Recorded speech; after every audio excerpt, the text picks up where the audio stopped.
Hello, everybody. Welcome to the grand finals day. This is Collision over here. That tonight we got quite a few teams that are participating tonight. And so, grand finals. There were 16 teams, and now we got 4 teams remaining. 2 in the upper bracket, 2 in the lower bracket. And so, the first up that we will have Sad Squad versus ANAJAK KH Empire. And so for on the Sad Squad side, we have Pumpkin, Raymond, Pepe Scoots, Swag, Akutan, and Makmak. And then on ANAJAK KH Empire, we have Vuthi, Cho, Lix, Rio, Simp, and Zento. Now, 2 teams are ridiculously aggressive, and so when we watch that match, we could just see that roll out. And so on the bottom, on the lower bracket, we have Rebellion Outlaws and Airness. So the players are playing for Rebellion Outlaws are Divine, Shaddog, Tofu, Grokchan, Fangirl, and Logan. And on the Airness side, we got Itachi, Jay, Seven, Nico S, Jace, and Kat. And so for those who did not read the post, this is how tonight's going to look like. So we are going to have a best of 3. That is going to be the first match, a best of 3. It will be Sad Squad versus ANAJAK KH Empire. And so, when we have one winner from that game out of the best of 3, the loser of that game is going to face the winner between Rebellion Outlaws or Airness. Now, the thing about the lower bracket is that it is only a best of 1. So I guess you can say that is the disadvantage of coming from the lower bracket up, is that all games that they participate are single game elimination. So, in the upper bracket, AJK versus Sad Squad, the loser of that game goes against the winner of the lower bracket to a best of 1. And after that, we are going to do a best of 5 between the winner of the upper bracket and the winner of the lower bracket. And that will determine who comes in first place, second place, and third place. So, when it comes to the chat, be sure to be active and to vote for the team that you think that's going to pull it off. The team is banning. And if you haven't already, please do subscribe to our YouTube channel. So I can see right off the bat that we are in our draft lobby already. So for shoutcasters, we have Zidane, we have Lord of Snow Rabbit, King is Occupied, and our streamer today is Beast. So we got a full cast today. So Zidane, go ahead and say hello. Thank you so much, Charlie, for this introduction. Hi, everyone. This is Zidane, and we're starting Game 1 of the Grand Final Day. Game 1, as Charlie mentioned before, is going to be between Sad Squad, which is known to be the best, arguably the best squad in our server, and Squad AJK, which is definitely one of the best squads in our server. The bans started... From the side of Sad Squad, we see the Esmeralda ban coming first. And from the side of AJK, we see the Hayabusa ban coming. Hayabusa ban is a really good ban for them since I think at this point they have Akutan on jungle from the side of Sad. He plays really good Hayabusa. From the side of Sad Squad, we see the Yuzong ban. Really good ban. I really respect this ban because Zento from the side of AJK is known to be one of the best Yuzongs that you might ever lane against. They don't want Zento to go on that Yuzong. Second ban from the side of AJK is that Lunox. I'm actually not sure about this ban. They might be looking into a tanky composition, so they don't want that percentage damage coming from that Lunox. We know how Lunox can easily melt all of the tanky heroes. Paquito ban. Paquito is a really good side laner, but I'm not sure they have Sad has the first pick. Maybe they want to prioritize that Isan Shin pick, and at the same time not give Paquito to AJK. So they might have just banned that Paquito, knowing that AJK would definitely take it in their first pick. But are we gonna see Isan Shin or Matilda? I really think that Sad likes picking that Isan Shin first pick for Akutan in the jungle. So I'm hoping to see the Isan Shin because at this point, not many junglers open for Akutan to play. But Matilda is one of the meta picks right now. Exactly, but like I said, there we go. They love taking that Isan Shin because Akutan loves playing that Isanshin because he scales from mid to late game. We obviously all know that Akutan is one of the best Isanshin players that you can see. He knows his decision making is really good. He knows that he can immune all the CC coming from AJK. So there we go. At the same time, Matilda is still open for them, so they can just lock it because AJK prioritized that Borg and Beatrix. They already secured their side laners. I believe that Cho and Zento will be playing on the side lanes. We'll see about that, but Beatrix can go into mid. But I think Cho on the gold lane can scale really good. So his Beatrix is known to be really good. So he might be going for the gold lane. Farsa pick and Matilda pick. So they already showed the Matilda. So much early pressure. But the Farsa pick, I'm not sure about that. I think AJK at this point needs to get that Eve. Because there's no way for them to get into that Farsa unless they go for a dive hero at this point. Yeah, that Farsa pick though, it really traumatized some of the people who playing our scrims a few weeks ago. Exactly. That's why I really want to mention that if at this point, if Team AJK does not get some kind of dive into that Farsa is just gonna hit that Feather Strike freely. No one is gonna be able to stop her, and like we all know, her damage is just gonna be insane after just two items. She can two-shot anyone after getting her Clock of Destiny and Lightning Truncheon. And there comes the Lapu ban from the side of AJK after locking that Kaja. Kaja is really good versus Isanshin. I'm not sure if Isanshin can actually immune the Kaja ult using his dash. I'm not 100% sure about that. We'll see about that during the game. But the ban coming from the side of Sad, that Kufra coming into ban. Simp really loves to play that Kufra. I know he also plays that Jawhead, so we might be, since Sad already started banning that roamer position, so we might see a Jawhead ban coming up next. But the last ban from the side of AJK, they might try to take down one more side laner because Sad Squad does not have any side lane. I would go for the Popple ban since Raymond played Popple I think 2 times yesterday or 3 times. We might see a Popple and Koopa ban here. The reason they chose the Farsa was the Yisan-Shi was just to counter the Roger in case they picked it. Yeah. Because Yisan-Shi is weak to the Roger, which can keep on going, which can deny Yisan-Shi of using his Weapon Mastery passive. Exactly. The long range can really lower the HP of this Roger. Yeah, and that would make it really hard for him to go in because there's a high chance of the Isanshin being able to burst him down before going down. So we see the Thamus ban coming from the side of AJK. I'm not sure, I haven't seen anyone play Thamus before on the side of Sad Squad, but the Ammon ban comes in. I think Vuti used Ammon before in the tournament, so they don't want... Actually, they used it versus Rebellion Outlaws. And it was really good, successful pick for Vuti. So they denied his pick on the Ammon right now. And Vuti is known to be a really good Yisan-Shin. So that's why I think the Yisan-Shin first pick was really good for the Sad Squad because it's not they only secured their jungler, but they also denied that pick from the side of Vuti. We see a pick. Are we going to see a roamer pick here? Jawhead is still open for Simp. He is a really good Jawhead. But I'm not sure how good Jawhead does versus the Yisan-Shin. Yeah, they're not going to go for that because Yisan-Shin can just immune the ejector coming from the Jawhead. There comes the Rafaela pick from the side of AJK. Rafaela and Borg are a really good comp together because it allows that Borg to catch up onto the enemies and also disengage in case of being low or having his shield broken down. There comes... I'm not sure if they're going to go for that...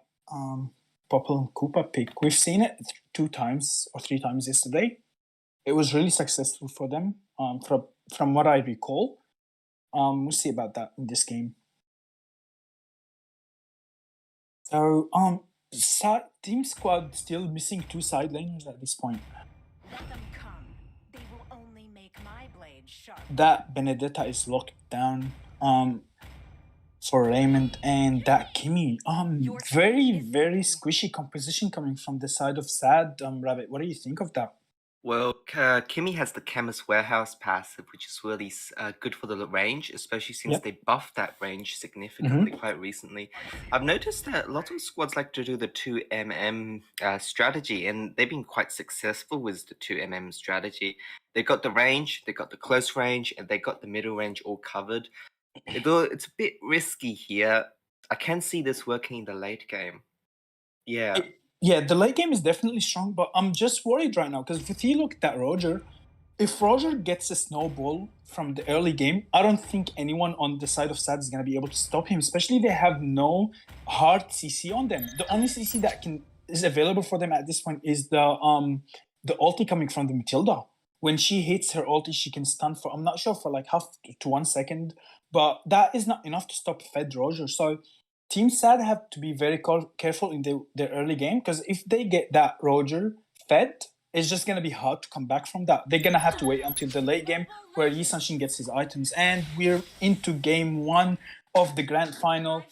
Everyone, please, if you're not subscribed and you did not like our YouTube channel, please do subscribe, do like the channel for upcoming tournaments and to watch the rest of the day games. That's right, and we have candy for you if you do. Alright, game 1 started. Both junglers starting their buff from the side of Pokemon. That's a really classic start. I like AJK's positioning better. They already secured that Pokemon side. I'm not sure if Yi was used that. He actually used that retry, so it should be a free Pokemon for the side of AJK. Did he get it? He did get it using his retry. The Roger got it. So we see that Beatrix being played in mid lane. I really like that. Beatrix can do really well into the Farsa early game at least. And also even late game, since that Beatrix has the flicker, she can always flicker in and just burst down the Farsa. We see an early rotation coming into top lane from the side of SAD squad, trying to pressure that Kaja. That's really nice coming up from them because Kaja is going to be a squishy side laner. He does have the damage, he does have the burst damage into late game, but he's really squishy. He's gonna be having hard time into ganks. But at this point, nothing is really happening. Junglers are trying to focus into their jungle, setting up for the first turtle fight. We see Team AJK rotating into bot lane. They might be able to get that kill on the Benedetta, but Benedetta reads that rotation. She actually ults and trying to get that Rafaela. Rafaela is really low, but she's able to back up. So I think Team SAD should start contesting that turtle at this point because Rafaela had to back and but they're not. They're going for mid lane clear, bot lane clear. Farsa already secured level 4. Feather Airstrike coming up on the Beatrix, but was not able to secure the kill. Got the Beatrix half HP. Turtle fight started already. Akutan got the turtle half HP, almost gone. And actually, the Borg secures that turtle, and the Beatrix gets the kill on the Matilda, and another kill coming from the side of Roger on that Yi Sanshin. And another, oh no, almost. That was an almost. How unlucky from the Roger and how lucky for the Farsa. I really thought Rabbit that was gonna hit. Exactly, it was so close. So surprising. Wow. He went in. I really thought he got the kill, but she just disappeared and she was in base. Anyways, we continue into mid lane fight happening right now maybe. Beatrix is just really good at cleaning that lane, even better than the Farsa. Akutan is contesting the Pokemon. It's really easy Pokemon for him since the Roger was on his doing his purple buff. We see a rotation coming from the side of SAD squad into top lane. Holy Baptism coming up early from that Rafaela, but she was able to back. She had to use it to not get killed. Rafaela is playing really good because I know when you pick Rafaela, she's like a really, really squishy hero going into that roamer position. So seeing her being 0-0-2, that is really good for a Rafaela player, not to get killed early. That engage coming from the side of SAD onto that bot lane. Oh, look at the top lane, there's some action. And top lane, we have actually an invade, gank coming onto that Kimmy. Kimmy cannot defend 3 people or even 4 people gank. He's not tanky enough. He does not have enough damage to survive that gank. Red tree coming up from the Roger, that was I'm not sure, because like Turtle is up in 15 seconds. He's not gonna have that red tree for the Turtle. Akutan does not have it too on the Yisan Shin, so Akutan is trying to take down that bot tower. And they got the kill on the Kaja. I think the Kaja overextended there. He should have seen that 4 people on the tower, but Team AJK would take a trade of the Turtle at this point. It's an easy turtle script for them, but at what cost? They lost the Kaja and they lost bot tower. But mid lane engaged from the Beatrix on the Farsa, getting that Farsa killed easily using her machine gun ult, I believe.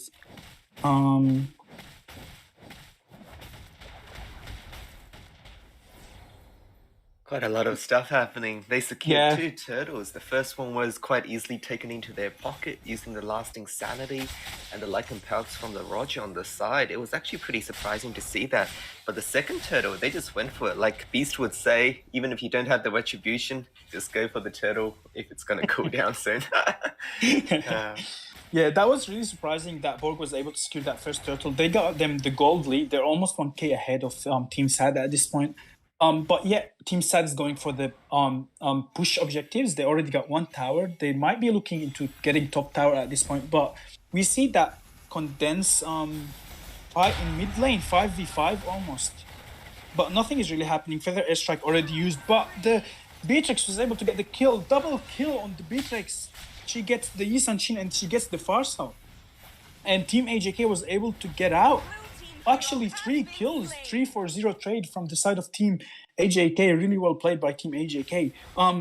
Benedetta is almost gonna get that Kaja onto top lane. She actually gets the kill, but she's gonna get killed by the Roger. Roger is really fed. That's what I'm worried about at this point. By quick item check before we get into another team fight, we see that Roger securing his first item, Beatrix securing her first item, and even the Kaja securing his first item, where Team SAD already also have this first item. So almost everyone secured his first item. I think Team AJK is going to scale way better into at this point in game, where the Roger already has his first item. That Wind Toka is going to do so much damage when he uses his first skill. That's true. The EXP difference is also starting to go quite significantly as well. It's quite. It's actually pretty high XP difference now. We're looking at almost 4k, I believe, XP different. That's a very high.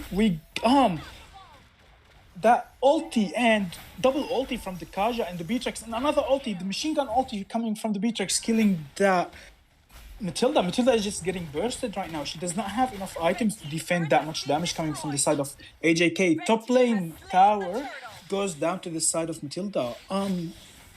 Sorry, the side of Benedetta. And we might be seeing mid tower, but it does not go down. Feather airstrike is used to clear that lane. There's just so much happening at this point. Team AJK is going for an aggressive play style right now. They have the late game, they have the early game, they have the mid lane. I really want to see Team SAD trying to get into that late game where the Kimi and the Yisan Shin hits their power spikes. They're pretty disciplined, the SAD squad. You can see this lineup. They were actually prepared for a late game match. This is intentional for the late game. They were prepared to lose all these towers. They prepared not to contest any of the remaining turtles. They're just having a huge reliance on that mage in the late game. But the ulti coming from the Kaja. Beautiful ulti coming from the Kaja, catching that Matilda. Matilda is 1-4-0. The Borg goes into the last insanity. He does not secure any kill. They get mid lane tower instead of that. And they back up.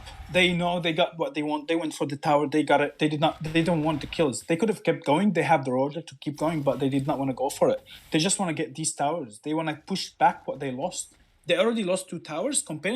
Looking at the gold lead, they have almost 5k gold lead, but they lost 2 towers. They don't want to give Team SAD that objectives in early game. They get bot tower again. So 1 extra tower taken by this team of Team AJK compared to Team SAD.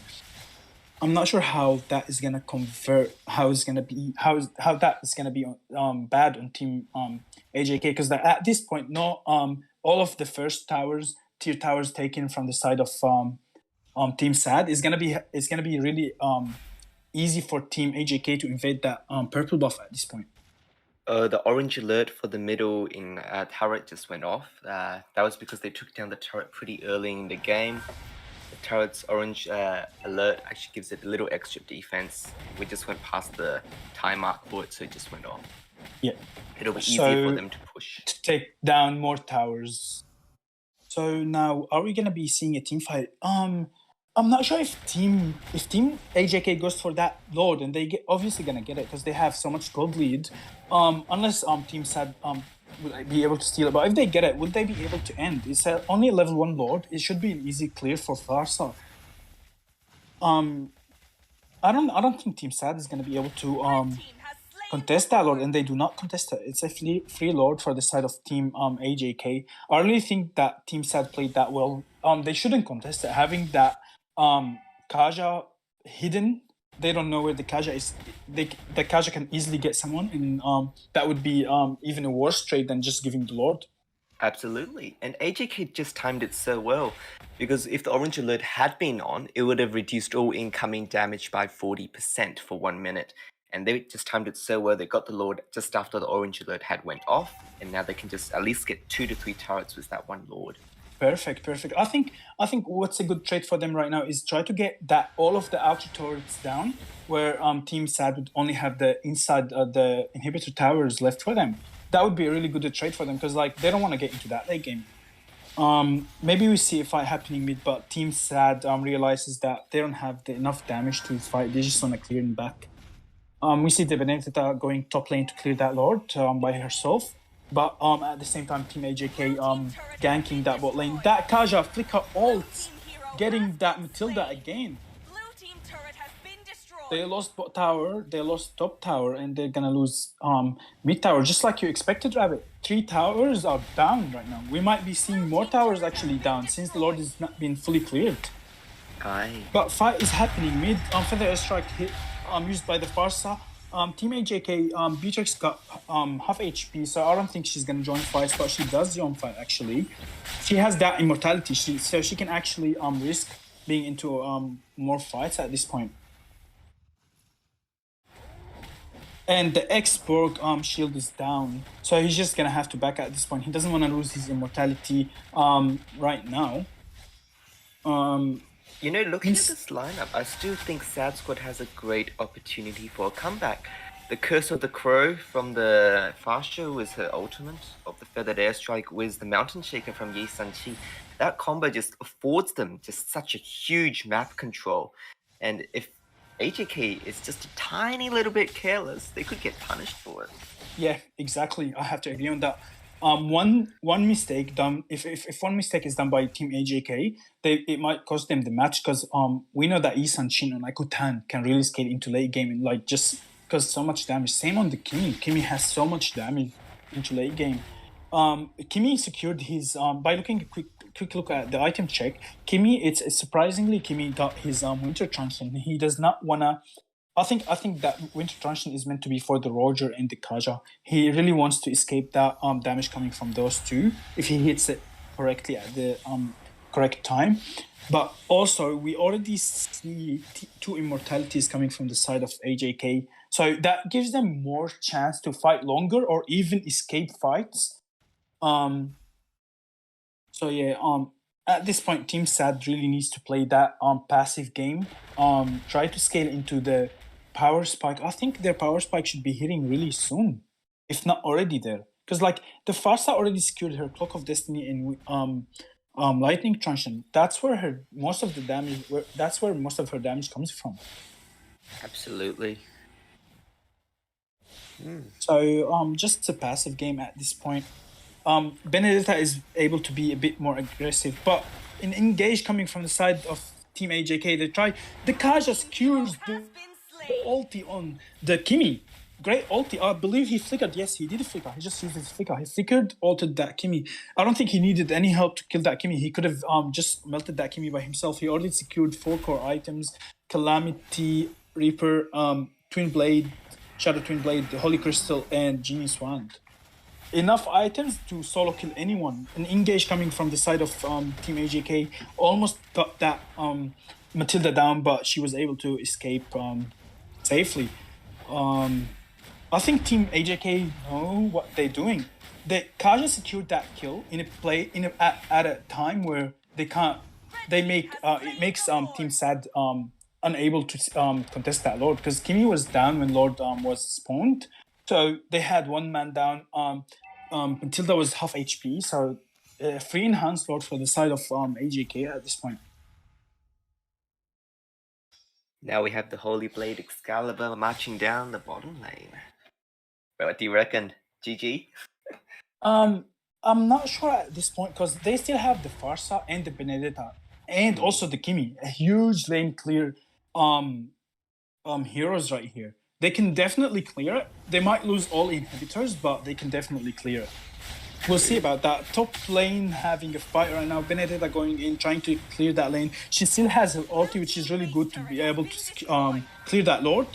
We might be seeing a Benedetta ulti coming onto that Lord, but no, she holds it down for the team fight. And there comes the Benedetta ulti. The Kaja almost ulted that Benedetta, but Cho, the Beatrix is going for the crystal. Will she be able to get it? But no, Feather Extract is used to clear that wave, and they successfully cleared that first wave. But still, there's another wave coming in. Will the Beatrix be able to end the game?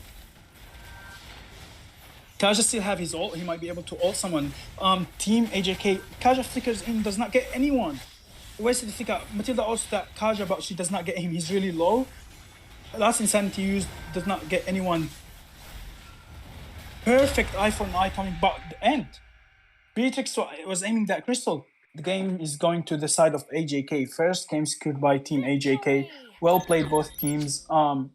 Like I said, Team Sad has had a really squishy composition, to be honest. I think that really affected them into engaging mostly. Absolutely.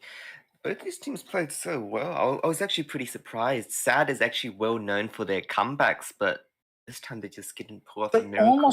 They almost cleared, but that Beatrix and that Xborg, they were just aiming the crystal.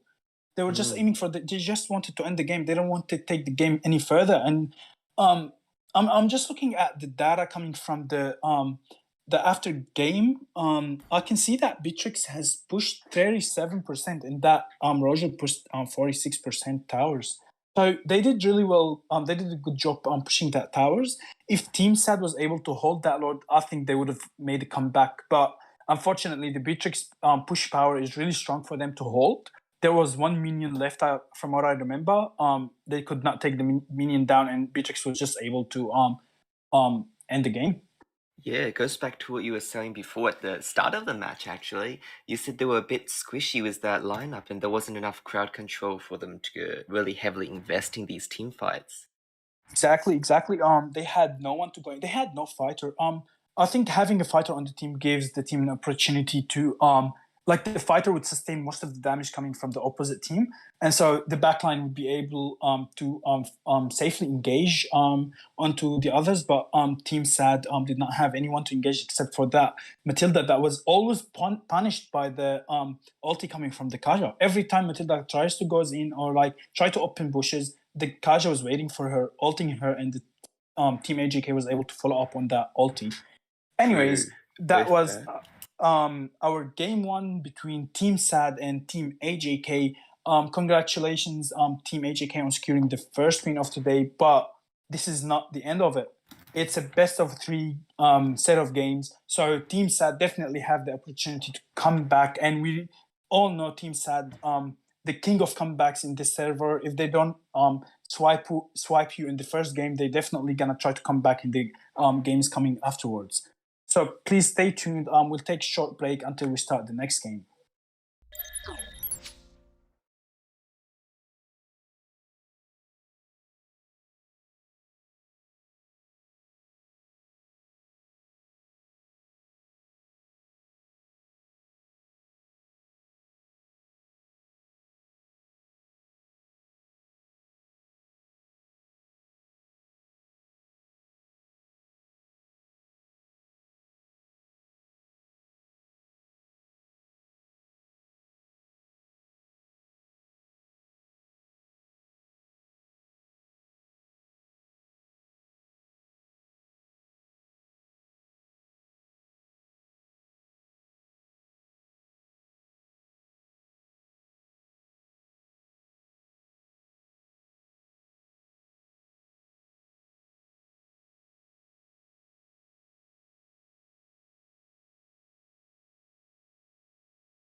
Hi guys, welcome back to the second game. It's Sins. I'm back. You know, I just had dinner and all that.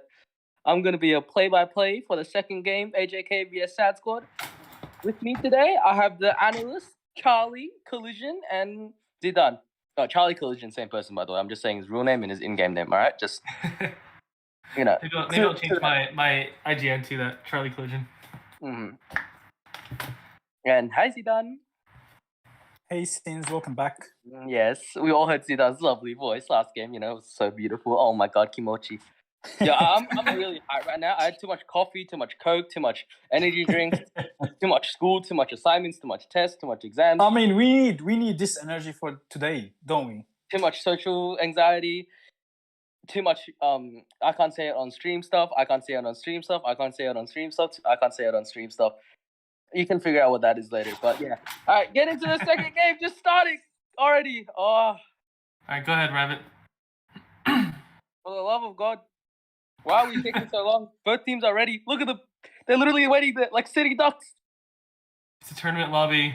That's what makes it feel like a tournament. It takes longer. Oh, come on. Takes longer. We're going to be going to 11, and then you guys will be grumbling. And I'll be like, remember earlier in the night when you guys didn't want to start? All right, we're ready. AJK first ban. Lunox ban. They don't... Lunox is a good ban. They don't have a Lunox player, you know. Their Lunox player is currently sitting on the bench. Rio, shout out to him. I just had a good conversation with him. And there's a Beatrix ban. Satsuko doesn't want to see it anymore. They want none of that. None of that Beatrix damage. You saw that damage. And that Kaja was pretty darn dangerous last game too. So I wonder if they're gonna ban or pick Kaja in this game. Kaja's stink.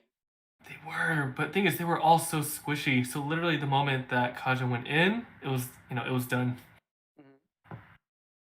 I think Beatrix is a good ban. You saw that Beatrix damage? I could feel it through the screen. I was watching it and I'm like, damn, that hurts. Like, woo. Like, yeah, I was imagining myself in one of the positions that like Sasquatch was playing. I'm like, damn. Like, woo, that damage is like crazy high. Too old, broken. Yeah, I think what hurt Team Sad the most was the Kaja Beatrix composition, because like every time Kaja ults, Beatrix ults on top of his ult, and that's a secured kill no matter what Team Sad did. Yeah, I just heard like 4 ults, and I approve. That shouldn't be allowed. We have the Esme ban. You know, Esme always a good ban. You know, Esme's kind of fat, broken, fat old lady. Hayabusa ban coming from the side of Sad. What do you think, Sins? Akutan plays a good hire. You know, this is very smart because if Chow is not mid lane mage, he's either offlane or core. And they want Chow off the court because Chow's core goes crazy. Goes crazy. So they're going to ban higher and they might ban Lance even, but I don't think so. This might be an offlane ban. So this way they forced Cho kind of going into side lane. If that doesn't ban Yuzong here, I'm going to be very disappointed. And Pumpkin especially. She doesn't like that Yuzong. I want to see a Yuzong ban. Come on, Pumpkin. Don't disappoint me. If Pumpkin makes my prediction wrong, I'm going to go cry and leave the VC. If they don't ban Yuzong... Oh, my God. Yuzong ban. I'm so smart. I have the tissue box ready for you, Sins. I'm so smart, man. Somebody just DM me, Sins, are you on crack cocaine? No, I'm not, but, you know, coffee. First pick coming from the side of AJK, they secured that Ruby for Zento, but they left the Yisan Shin and the Paquito open. Actually, Team Sad gets that Kaja first pick. They don't want that. Actually, Sasquatch doesn't have a Paquito player, so they can't pick Paquito. Oh, no. But Akutan can play that Paquito into the jungle. He did it yesterday. Silent, but he's the core, so... Akutan... Yeah, he played it into jungle yesterday. Exactly. You guys are pathetic. Whatever you said, it happens. Wait, Raymond's gonna call. Look at that Paquito. Paquito offlane's better. Akutan's Paquito core is like... It's good. It's like a 8 out of 10. But his offlane Paquito is like a 9 out of 10. And I'd rather go for a 9 out of 10. And Raymond can just do as good on jungle as Akutan. So, you know, that's why they're multi-role. So what do you think jungle heroes Raymond might go for here? Like, what's his hero pool on the jungle? Oh, there comes the Amin. Vuthi was really scary with them a couple games back as well. This would be tricky. I think he'll go. Honestly, he'll go with the easy choice YSS, Land, Sling. You can play everything under the. Yeah, there Yeah, comes that's the why I YSS. said, I'm so smart. Oh my my goodness. god. You know them too Man, well. look at me. No, I know them too well. All right. Keep it rolling. Keep it rolling. Who's Mudbuck going to choose and who's Pumpkin going to choose? Oh no. Oh no. Hey, let me see the math first. All right, let me see the math first. I can put a prediction, but the prediction's gonna get banned. So Yeah, I have to agree on that okay. because Team AJK knows if they target Pumpkin right now, they're probably gonna ban the If they target Pumpkin right now, this is the worst decision of their life. Pumpkin can play literally everything. They should probably target Mac. So they should target Mac. Targeting Pumpkin is probably one of the worst decisions I've ever made. Team Sad is just targeting Cho picks at this point. Yeah. They already banned three of his targeting picks. a team, they're targeting a player. They're targeting the best player right now. Like, debatably, Chow is so good. Like, Chow is actually cracked on, like, everything he plays. Like, yeah, I'm simping over Chow, alright? Alright, let's see. AJK's banned. Oh, I don't know. I'm lost here. Maybe they'll ban a mage. Yep. What did I say? What did I say? Alright, enough. I'm telling you, bro. I can't grab that. They're gonna ban Mackie's heroes. I told you. So smart today. Holy. You got to tell me what coffee you had because I'm gonna need that in the future. I live next to Macca's, so I've just been chugging Macca's coffee all day. Oh, they put all the chemicals in there. That's what it is. I had 2 coffees in the morning, iced coffee in the afternoon, and then I have an iced coffee right next to me right now. I'm gonna take a huge sip. Oh, that's a Lapu ban, you know? That takes out one of Lin's offlanes. Lix's offlanes. I call him his RL name because I know him RL. Cut.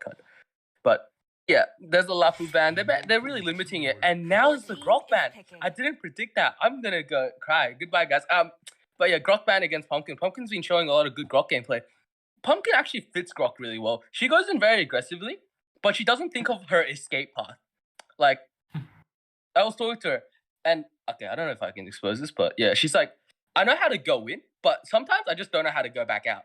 But with Grok, going back out is pretty easy. Pop sprint, pop first skill, and you're running away to the mountains. Like, so Grok ban is very smart here. Because Pumpkin was probably going to play Grok anyways. But she still has a plethora of heroes left, like Jawhead, Baxia, Pumpkin's Baxia. No comment there. And her Baxia is actually good. It was just that game was rough for Baxia. Baxia is good here, but I think she'll play Jawhead if it's open. Because AJK Jawhead will be open. Jawhead will be open because AJK already secured their roamer. I'm just worried that AJK does not have any late game at this point. Yeah, unless Lin wants to go Jawhead offlane, which is quirky. There is Lix's Chow. You know, I'm calling him Lix, but I just realized he changed his name to Quit Soon. Alright? Quit Soon is Lix, alright? Just anyone out there who doesn't know. He changed his name because he's gonna quit soon. Duh. But yeah. There's a faster pick. Chow's actually playing faster. I haven't seen his faster in a while. The last time I remember his faster was me cutting his head off with Benedetta, but that's another story for another time. You know, his faster is good if he's not getting chased around by a madman. Let's see Pumpkin's pick. It's gonna be Jawhead. Come on, don't disappoint. It's gonna be Raphael. Pumpkin, please. Pumpkin, just go to Jawhead. Go to Jawhead, Pumpkin. Look at me. Pumpkin. I'd really like to see Diggy pick here instead of the Rafaela. Really? Diggy? Yeah, I would rather that Diggy because he can apply so much early pressure. And also be able to go out of the team fights when that Ruby hooks. Rafaela is better with this kind of team comp here. Yeah, think of Eamon when he goes invisible. Rafa would just expose him right away. Yeah. You thought of that, Zidane? I did not think of that, but because the only reason I didn't think of that because Team Sad already have so much to catch that Eamon because they have the Kaja, they have the Akito, they have the Eve ult. They can catch him, but they do not have disengage at this point. If they get hooked by the Ruby, they're just gonna die. They have no one to disengage them from Ruby's hook, including the Rafaela. I suppose with the Raphael, what I love about that is because on IJK's side, the rotation's going to be super quick, so just the slowdown effect is just going to be so handy for them if they want to go for a clean sweep. Oof. Here we go. Get into the game. I zoned out for a minute there. I have no idea what they just said, but I agree with everything they said, unless that's a... Alright, King, take the stage. Take the stage. What did I just say? Wait a minute. I think the coffee just kicked in. All right, everyone. So this is game 2 between Team SAD and Team AJK. Team AJK won game 1. So if they secure this game, they will be in the grand finals. Will we see Team SAD coming back? I really like Team SAD's composition more than Team AJK in this game, but we'll see how it goes. Charlie, what do you think? Which team picks do you like more? I really like that squad's picks because not only based off this game, but they really went to go to show that they didn't want a repeat of last game, so they definitely wanted to lock in that Kaja right off the bat. Ooh, Go ahead. There's the first load coming from Chow. Raphael, even though she popped the flicker, she still gets found by Chow. Flame shot coming through from Fasa, just immediately eliminating them. Very nicely done. Akutan going in, Fasa coming out of bird, and Akutan instantly taking action. He was waiting in that bush. He was waiting for that bird. I told you, Chow's bird is good unless there's a madman chasing him. What did I say? I should just be a fortune teller at this point, dude. I'm gonna quit this job. I'm just be a fortune teller. Let's tank on the bot lane. They're trying to kill the Chow, but Chow can just stash away. He's got that little 1-2-3 kick. And he also has his flicker. He did not use his flicker before, so he can always flicker out of the fight. Yeah, I think I've got to lower my energy. My head's getting dizzy. We got a long night. Both calls at top lane. Eamon managed to take that gold buff from the YSS, but now it's going to be set up for the Lord. Eamon takes it with his retry, which is kind of like, this kind of big ass turtle coming up. You kind of need a retry for that. But let's see if Sajkula can take the turtle before Eamon's retry comes back up. They're prepping for the turtle. Akutan is zone. Yeah, he's just standing there to zone them. Yeah, I knew that. I just got a little confused because he started walking back. Yeah, but this is gonna be a free turtle towards Sad Squad. Eamon retrieved the gold crab earlier. Eve popping her ulti now. Will she catch anyone? Nope. Flicker's coming out and Mithura escapes calmly. Oh, that's a 0 penalty turtle. Pretty for the Sad Squad. Not much going on now. My commentating is basically useless. Play by play. There's nothing going on. Please, my analyst, please take over. I'm losing words. Very fast. Yeah, so Team SAD secured that turtle freely because Ruthie used retry before. But we don't see that much of a gold lead from the side of Team SAD. It's pretty much like a couple of hundred gold lead to the side of Team SAD at this point. Kaja ulti coming on the Ammon secured the kill. This is why I have analysts. Like, why am I even here? Like, I just bring comedy, and like, I just have these two to back me up and make me look professional. Like, I'm secretly here to make you guys laugh sometimes. Or we see Team SAD invading. But Fasta's ulti is out. Oh, Akuta knocks two. Managed to up. Maki's ult coming across now, but no kills being found, and the blue buff is gonna get secured back from AJK squad. I would say pointless invade, but if nobody dies, it's not really pointless. It's still good. They're just delaying. They're just poking. They're doing Sad Squad things. The poky. Alright, now I'm actually out of words. Please. But what I love about it is that they are playing a lot more aggressive in this game compared to last game because of how squishy they are. So it really just shows that. Go ahead. I mean, if they played aggressive last game, you saw what that Beatrix did. Yeah, Beatrix is on the AJK side, right? Yeah. So they can't play aggressive last game. Actually, if they played aggressive last game, done. I'd be sending them back in the coffin. I already sent them back in the coffin without them playing aggressive. Just imagine if they played aggressive. Yeah. Oh, both lanes getting pushed now. Both lanes getting a gank, but Sad Squad is coming in. Simp might be found here, but nope, he flickers right out of there. His flicker is really coming in clutch. He saved him like 3 times this game. He's flickered 3 times. He saved himself 3 times. I'm running out of breath. I need to breathe. Alright, I'm back. This might be another free turtle towards Sad Squad. Eamon doesn't have his retro yet, but it does come back in 9 seconds. But will 9 seconds be enough for Sad Squad to take the turtle? I think it might be. Eamon's still taking his red buff. Yep, this is another free turtle going to Sad Squad side. Why am I speaking so fast when there's no action going on? I'm literally done. That was like a no action. And I was like, it felt like there was a lot going on. There was like nothing going on, man. I'm weak. Alright, Zidane, who do you think's winning the side lanes? At this point, I really think it's kinda equal, but we can see that Akutan on the Pekito is definitely winning versus the Ruby, knowing that Pekito applies so much pressure in lane. But I really need to mention that it's not in favor of Team AJK to get into that late game, because Team Sad has a way better late game comp on them, having that Isan Shin and the Pekito and the Kaja. It's just gonna be an insane late game coming from them.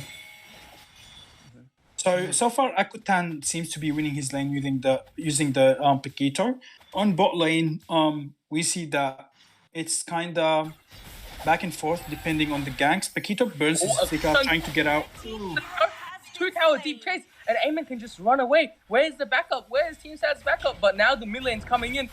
Raymond dashes into a wall. Pumpkin dashing in too deep. Gets hooked by the Ruby. Yes, Ruby does hook. Yes, remember. But yeah, beautiful fight from AJK. Managed to pick off the what's his name? Pekito and the Rafaela. Did I mention coffee gives brain damage? Don't quote me on that. But yeah, there's a gank onto the Chow. Chow getting sucked in by the Kaja. Kaja just has that wonderful pull. You literally can't do anything. Like when Kaja pulls you, you just stand there and go like, yeah, I'm dead. Like you look yourself in the mirror and you go like, why do I even play this game? And now Kaja getting caught out by Faster's ulti, but manages to evade with the flicker, and Kaja's flamethrower just falls a little off. Ruti trying to defend mid lane alone against both of Sad Squad's mid lane. Wait, Sad Squad support? Sad Squad's mid lane? What do I call them? Sad Squad support, yeah.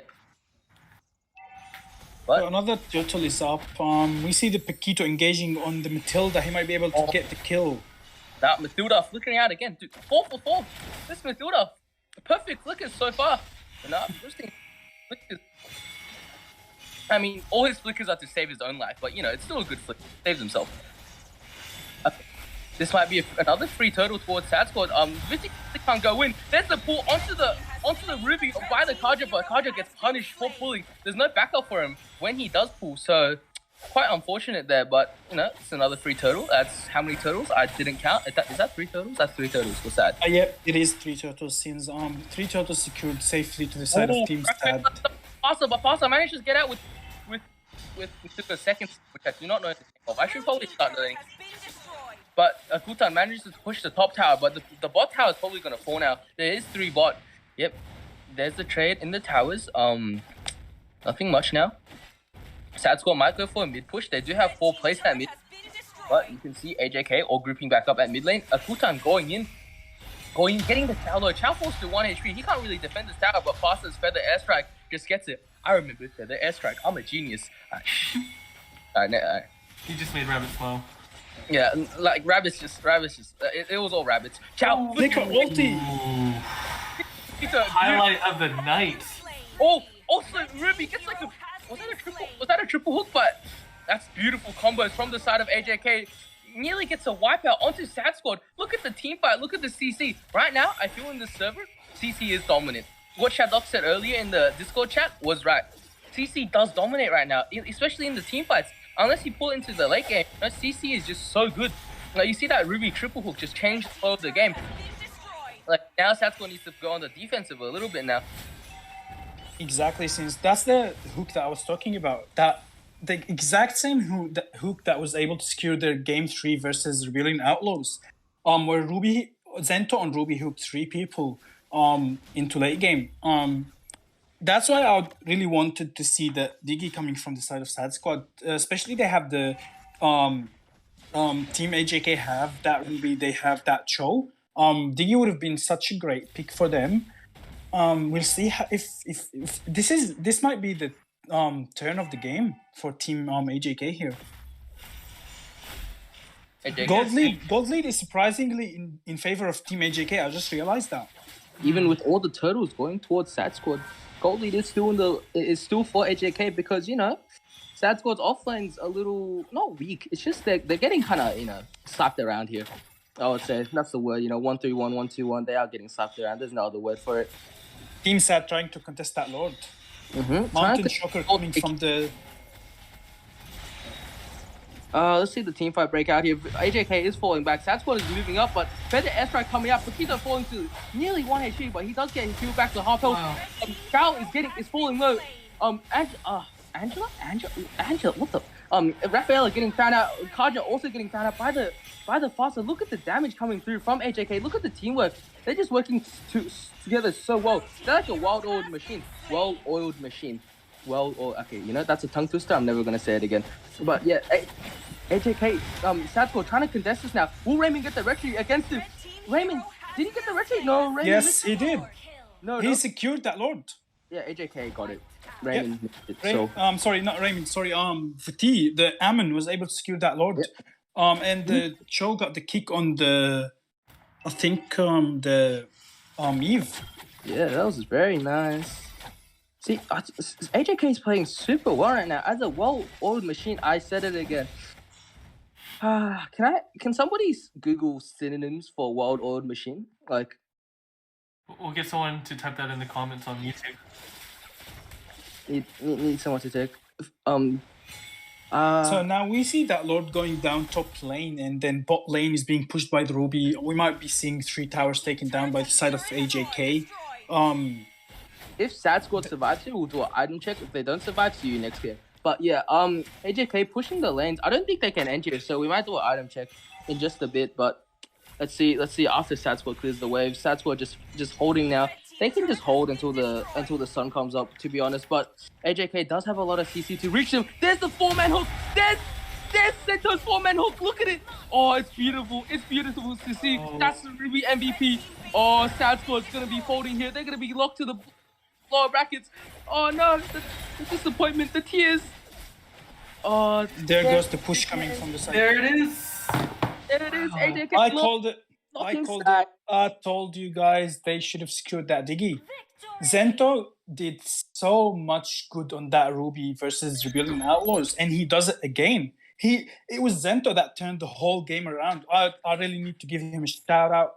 Zento did a great job turning that game around. What do you think, Charlie? Charlie, what about me? All right, go ahead, Sint. Go ahead. Charlie, you go. Yeah, definitely, because I think Sad Squad is just so known for that comeback, and I think it's just throughout the whole game, AJK did an excellent job of just keeping that pressure on them, and I think just that set by Ruby just really put the nail in the coffin for them. Yeah, exactly. That last 2 ultis coming from the Ruby were deadly for Team Sad. It really turned that game around. We saw Team Sad securing 3 turtles in a row. They were not even being contested by Team AJK, but that's the CC that I'm talking about. They can't escape it. Even the Rafaela with all the tank build items was not able to escape that damage coming from the Ruby hook, the Cho knock up, and the Farsa feather airstrike. And then Vuthi was always there to clear whoever is left from the team fight. Beautifully done. That Ruby, make my heart doki doki. I don't know if anybody knows what that means. I just feel good, alright? Wait, did King leave the server and join? Okay, no, man. That's a conversation for later. Alright, cut the mic.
All right, guys, hello. Welcome back to another game of day 7 of the grand finals.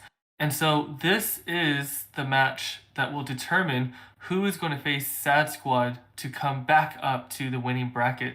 So on the left side, we have, if we just bring the camera to the lobby, that we have Rebellion Outlaws. So we got Shaddog, Tofu, Divine, Fangirl, and Rock Chan. And on the Airness side, we got Nico, Jace, Itachi, 123, and Akaza XJ. So it's gonna be such an exciting match. So remember, this is a best of one. So one team will be eliminated from the tournament, and the winner of this, at least they would get third place. At most, they could possibly get first place. So let's see what happens.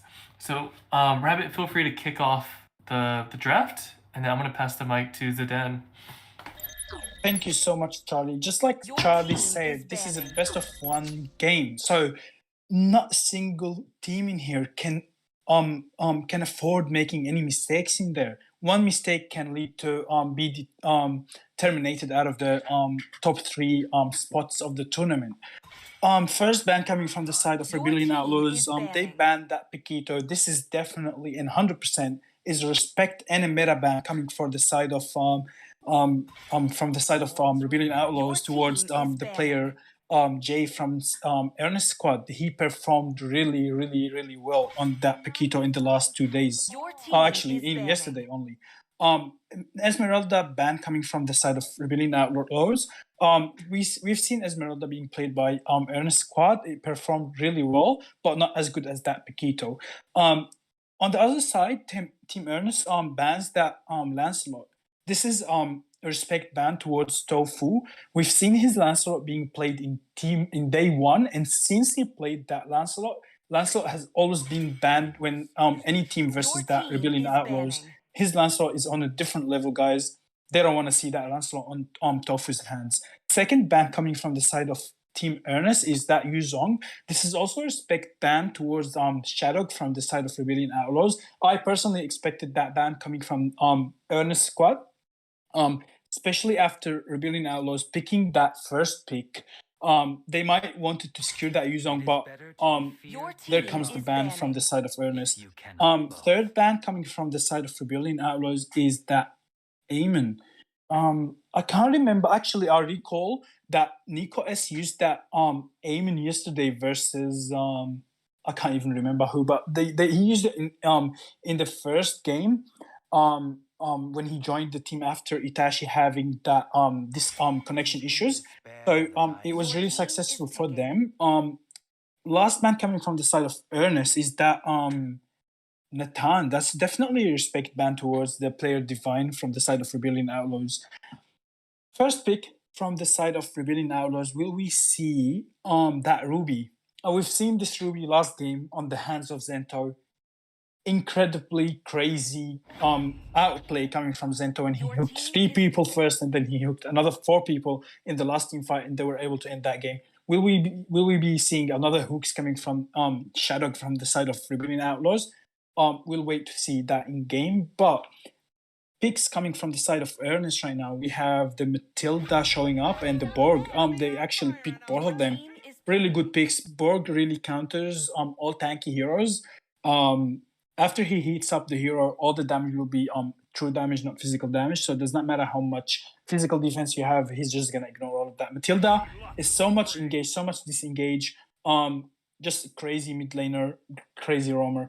We see the Roger being locked by Tofu. I think this is another signature hero from Tofu. He performed really well on the Roger versus I think, if I recall correctly, that was versus Team AJK on game 1. He performed really well on that Roger. I can tell that his Roger is another signature hero for him. Will we see? Oh, actually, a roamer pick coming from the side of Rebellions. I think I really agree on that pick because Team Ernest already secured that Matilda, so they can't really go for the Diggy pick unless they go for a double support, which is not in their favor because they will lack damage into late game. But so they already secured the roamer. The basic thinking about this is that they might not go for another support pick. So securing that Kufra will be able to get all the CC that he wants. There comes the Kasha pick from the side of Ernest. I believe this is just to hold that Roger down, because Roger is just gonna be able to freely get into the kills, scale up, and get fed. But having the Kaja on the side of Team Ernest is just gonna hold him, make that Roger think again about going in, because that Kaja ulti is just gonna last for so long, and give Team Ernest the ability to kill that Roger. We see Team Ernest trying to aim the mage band right now. They're trying to limit down their mage picks from the side of Rebellion Outlaws. We know that Divine played that Eve before. They already banned that. I'm not sure what is the second ban. Are they going to target another mage ban or not? On the other hand, we have Team Rebellions banning that Hayabusa. Trying to aim Nico S's hero pool right now. But from what I know, Nico S almost play every core in available for him. So we can see Ling, we can see a Granger, we can see any core coming out from Nico S side. But Hayaban is definitely good because that would limit their rotation potential from the side of Airness. There comes the Lapu ban from the side of Team Airness. But I think this Lapu was meant to be targeted towards Shadowg, but we all know that Shadowg did pick that Ruby already. Team Airness can't see that, so we can see that, but they can't see that. So they banned that Lapu, thinking maybe Shadowg might go for a Lapu pick here. Last ban coming from the side of Rebellion Outlaws. Will we see another core ban? I think a core ban would be really nice here. Limit more of their rotation. I think Ling, I would have liked the Ling ban, to be honest, there. Because basically the Roger does kind of counters the Yi Sun-Shin. We've seen the Roger getting on the Yi Sun-Shin, being able to kill him before. So I'm not sure why Rebellions would ban that Yi Sun-Shin, since they already have the Roger, they already have the Ruby. I would have liked a Ling ban where they can limit their rotation, because like Ling is really easily he rotates really easily between lanes, having the ability to jump between walls. Mage pick coming from Team Airness is the Farsa. I've seen this Farsa yesterday. I was not shoutcasting that game, but I really wanted to say to talk about that Farsa, because that Farsa did so much good, even though that they did not win that game. It was first game, but the Farsa did really good, being able to zone everyone on that first turtle fight. Last two picks from the side of Rebellion Outlaws. Lilia pick, I think that works really well with their composition. They have so much CC, they have so much damage, and the Roger will just capitalize on that damage coming from the Lilia. But we see actually Argus being picked from the side of Rebellion Outlaws. I'm not sure if they have an Argus player. Fangirl on the Argus. We could be Team Rebellions could be could have been trying some heroes out without us knowing that. I haven't seen the Argus pick before, but Divine locks that Lilia. I think that Lilia is gonna do some serious damage to Team Airness.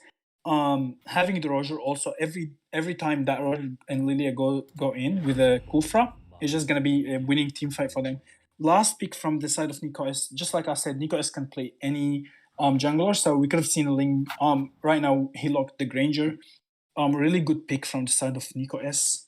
I'm not sure how. I really need good player. I need a good core player to talk about that Granger pick. But here we come into game one, which is the only game actually between Team Rebellions and Team Airness. Whoever wins this game will move on into the tournament and versus the next team.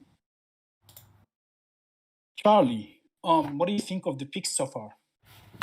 I'm a big fan of it. Like, I'm familiar with Shadowg's Ruby, that he knows how to hold his lane. His rotations are spot on. As he mentioned, that Lilia is going to do so much damage in that early game.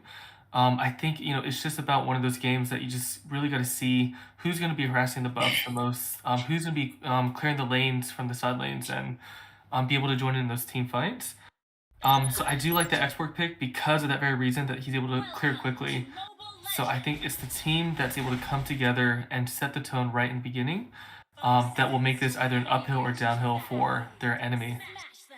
Exactly, Charlie. I think at this in this game, I don't think any team would be able to invade. Both teams have crazy early game. The Lilia's early damage is just crazy, and same on the Matilda and Farsa composition together. We see the Kufra trying to help the Roger clear that purple buff really quickly so they can get onto the Pokemon really early.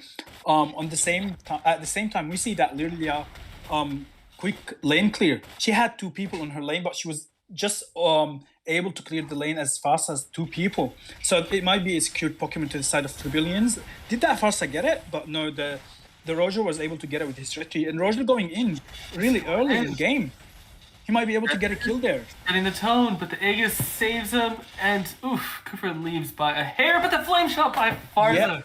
Look at that. That's the Farsa I was talking about. If you remember, I said this Farsa was really good. I remember from their first game, even though their core was lagging, but that Farsa was able to perform really, really well.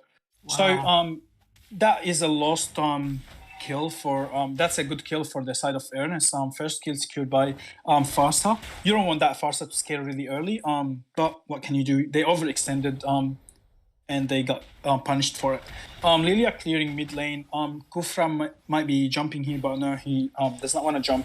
He knows that they have so much early damage. He doesn't want to get picked off again. On the bot side, we see the rotation coming from both sides on the bot side, but the Ruby already engaging on the Xborg. Xborg already have his ulti. Last Insanity used to run away instead of engage. He won't be able to use it for a while now. So Turtle is up. I think this is disadvantage for the side of Team Earnest because Turtle will be up in a second. I think Team Rebellion should go for this because they know that Borg is not there.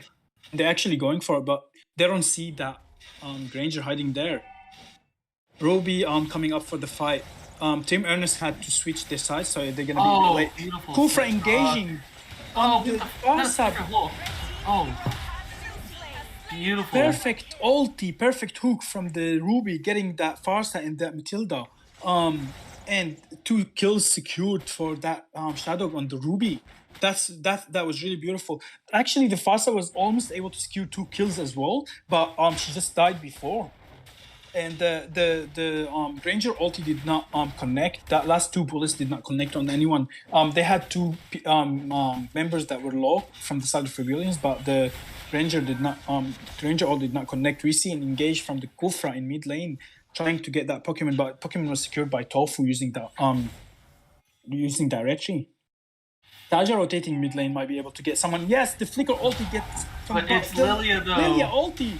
She just saved herself. Last second ulti from the Lilia. I think that's a miscommunication from the side of Earnest. I think the Kaja did not tell anyone that he's gonna flicker ulti, and we see rotation coming from the Lilia into top lane, but Borg reads that rotation and flickers out. Roger just clearing bot lane, looking into bot lane rotation. I think Roger should try to gank that bot lane more because Kaja is a bit more squishier than the Xborg. Counter rotation coming from side of Team Earnest at this point. They have 4 people gank at bot lane. I'm not sure if Team Rebellions read that rotation, but they have to back because it's a 4v4.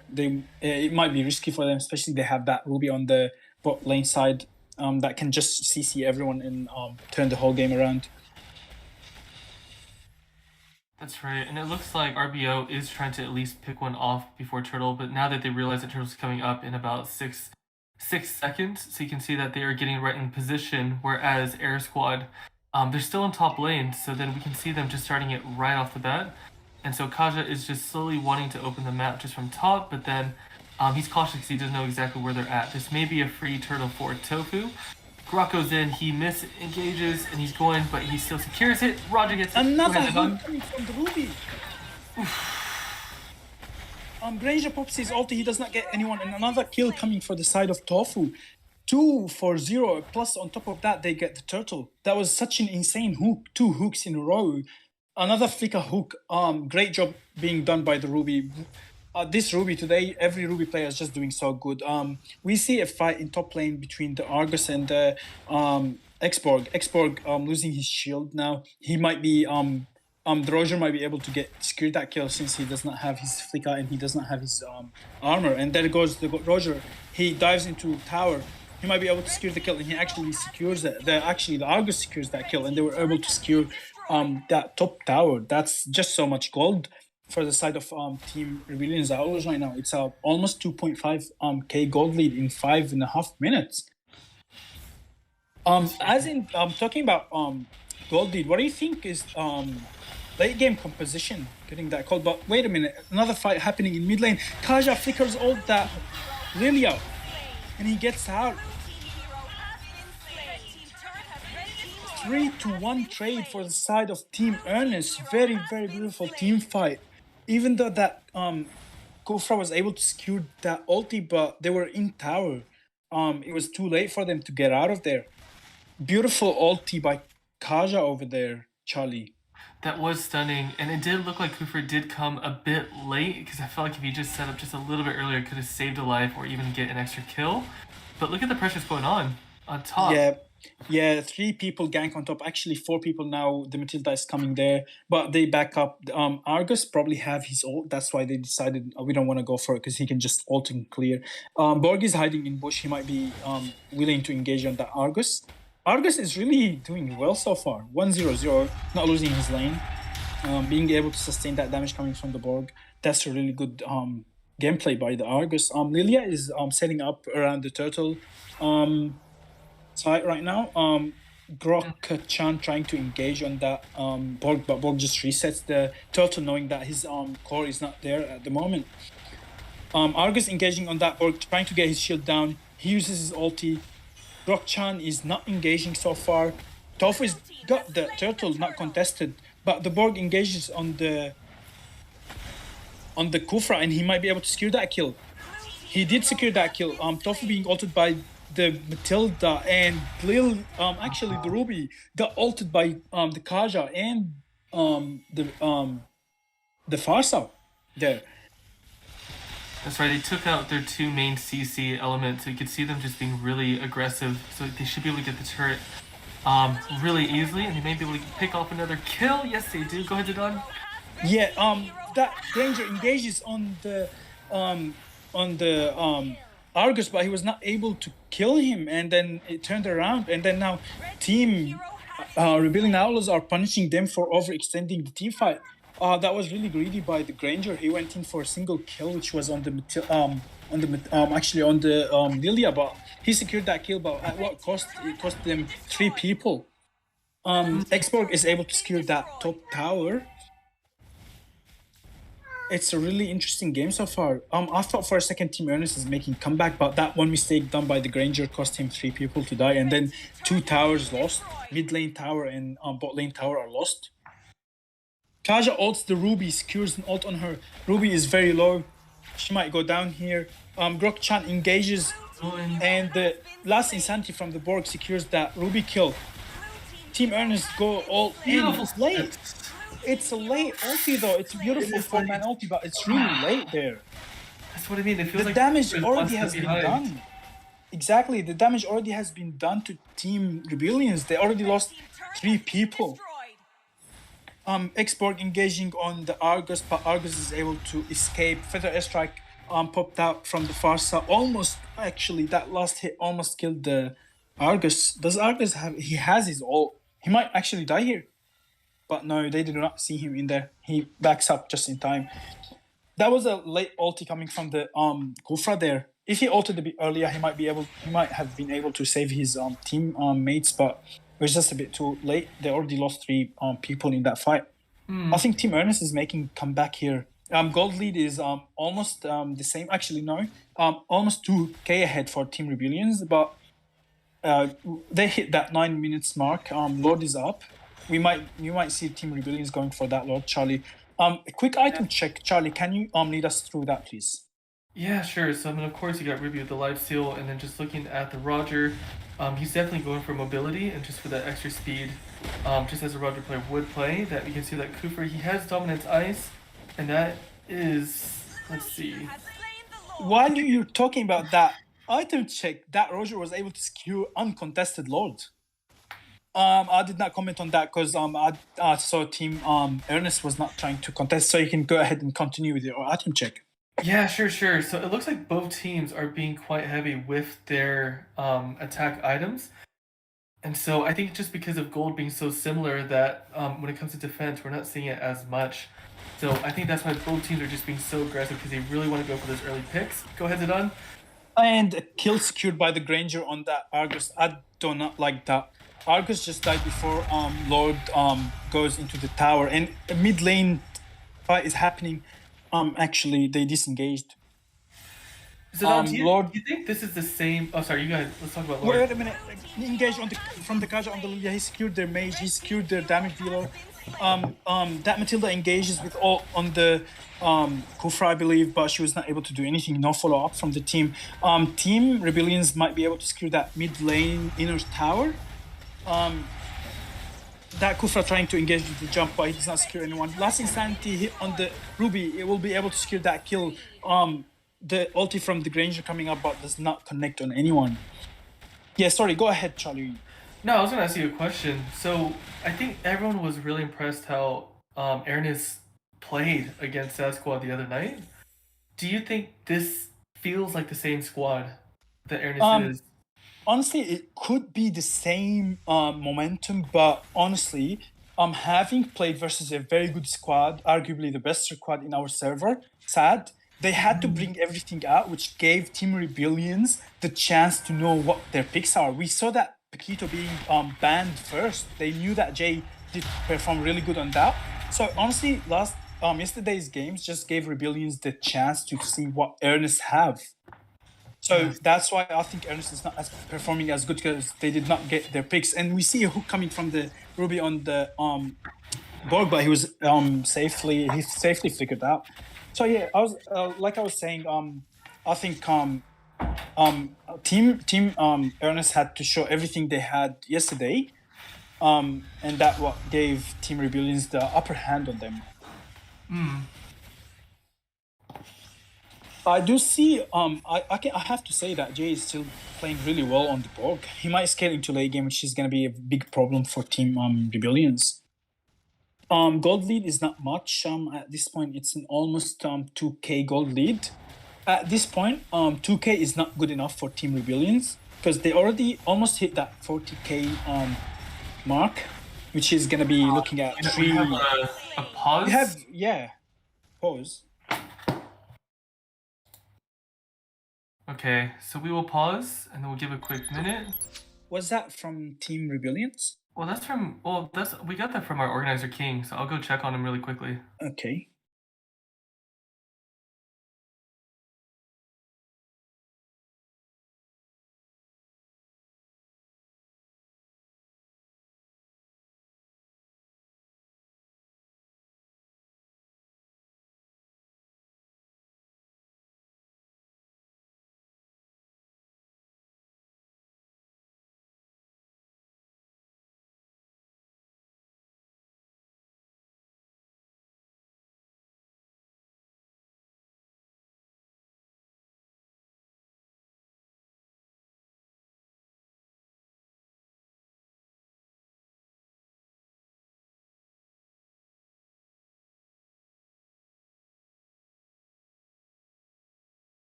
Oh, okay.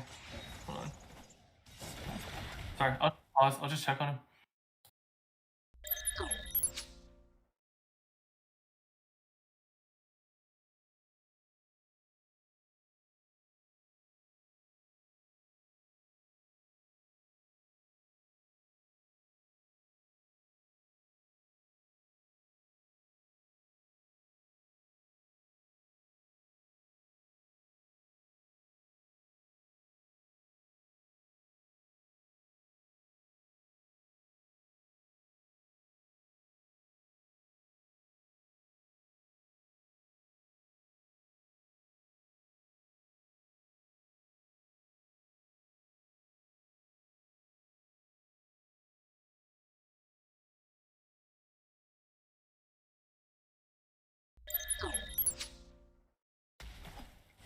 All right, we're back. Sorry all that. Sorry everyone for this huge technical difficulty there. We're back into game right now. We see Gang coming into the Argus. Argus almost died, but he was able to ulti out of there, and then Team Rebellions trying to engage their kill from the Borg onto Lilia.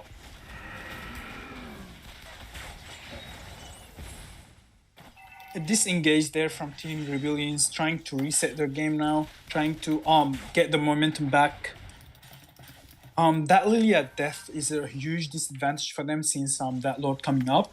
Team Airness starts that Lord. Kufra is trying to show vision, maybe even contest that Lord. We see Team Rebellions trying to engage on that Lord. Argus going onto the X-Borg, misses the first kill, re-engages, but that Lord is safely secured by the Granger.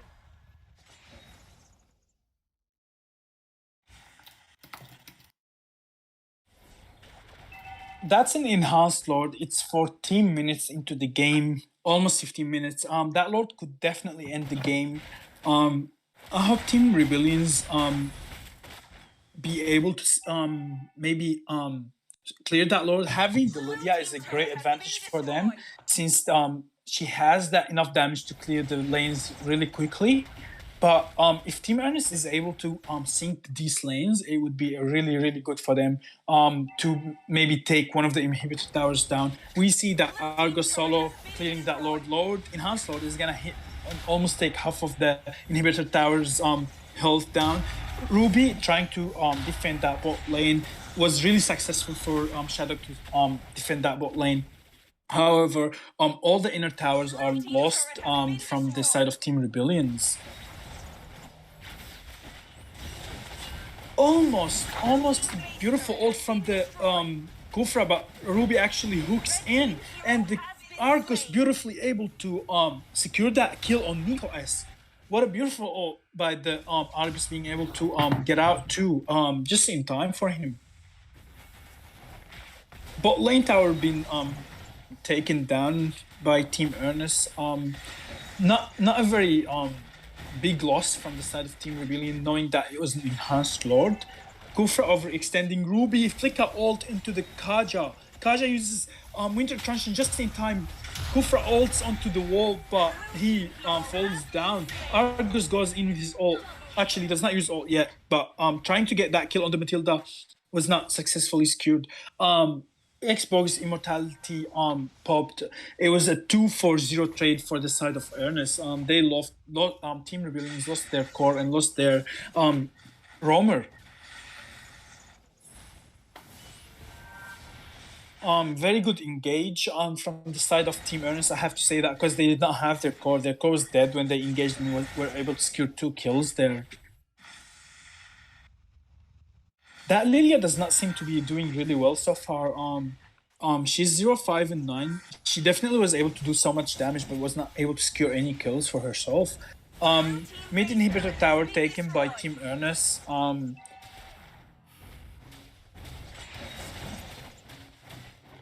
think at this point Team Rebellions should try to get that Farsa, because that Farsa is just dealing so much damage from the backline. No one is able to get on that Farsa. Same as for the X-Borg. I mean, knowing that the X-Borg immortality is popped now, they should try to definitely get that kill. He's using his last insanity. He will not have that shield. They might be able to get that kill, but he flickers out. Kufra trying to engage this jump, he gets punished for it.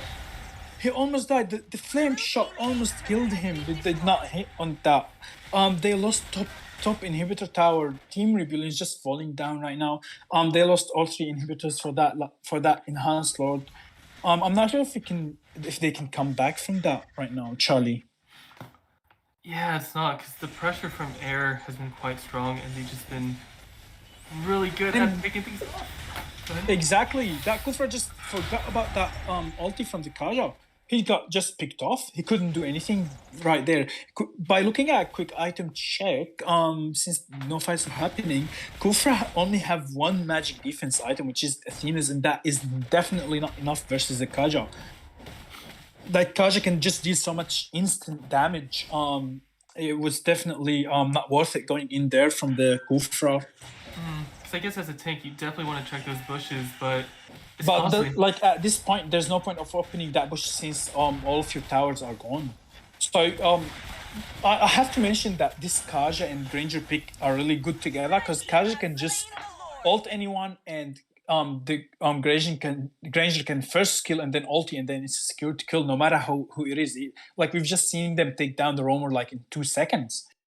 A secured lord coming from the side of Team Airness was not contested by Team Rebellions. I totally agree on not contesting that, since they did not have their roamer to open the map for them.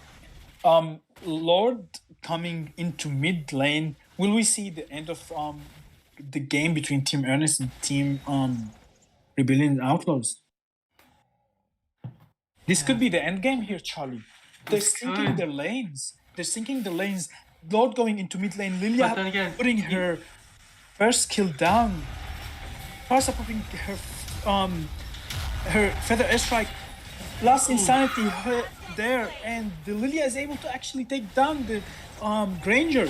No more push power from the side of Airness, and actually Team Rebellions is able to defend that engage.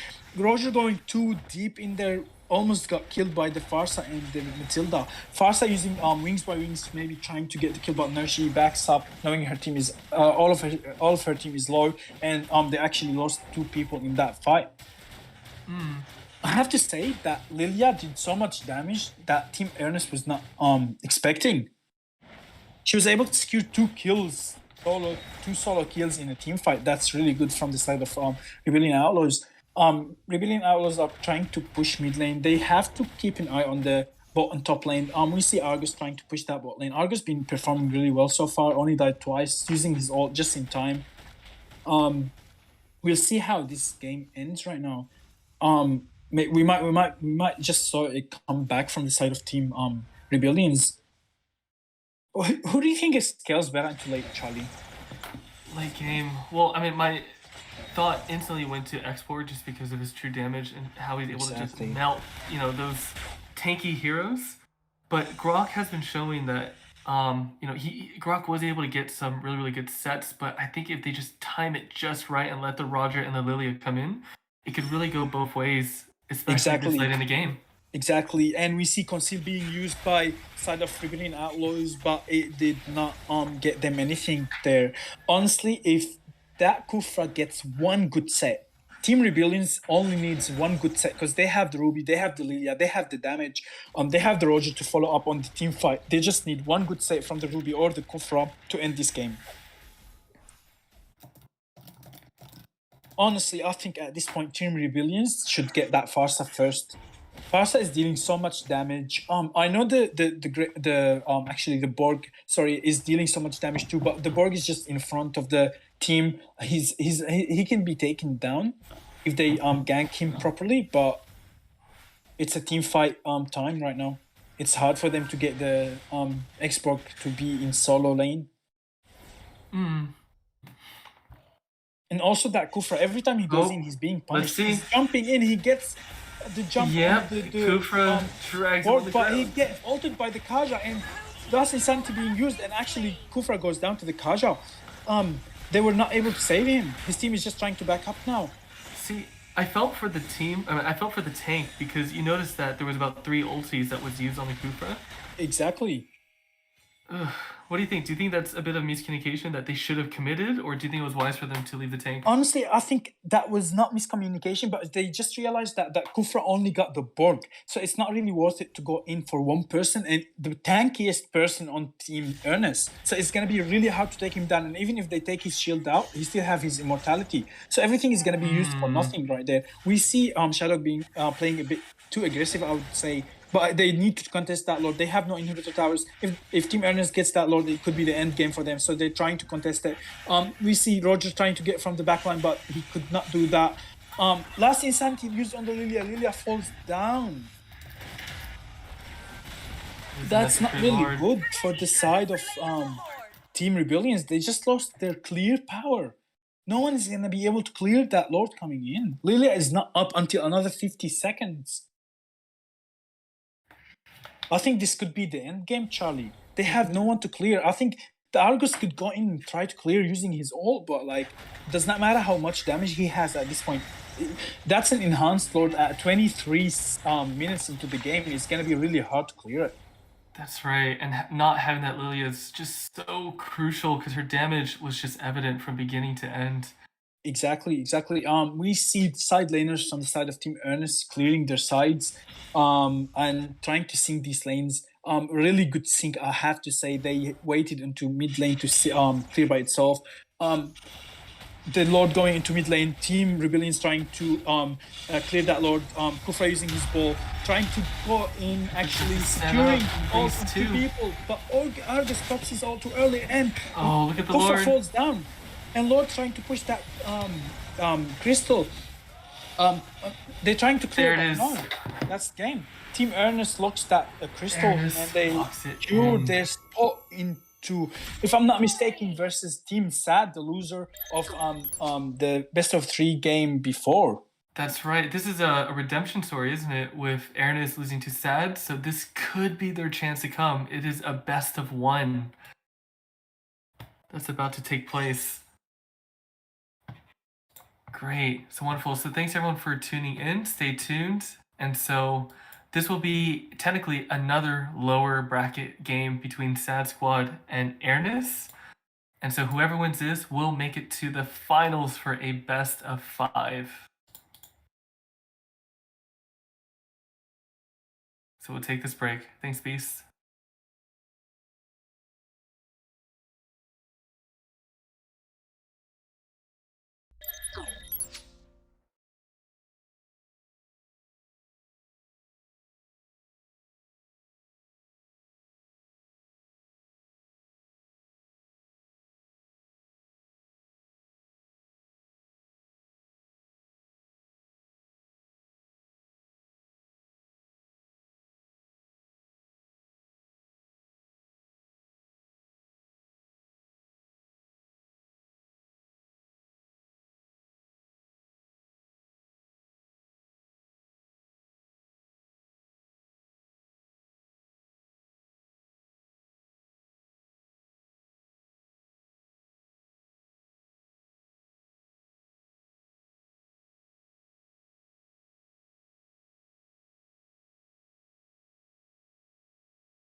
is Collision here?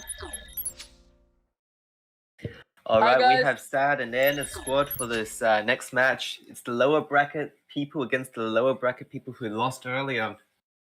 Well, moving on to my in-game analysts. Take it away, Sin.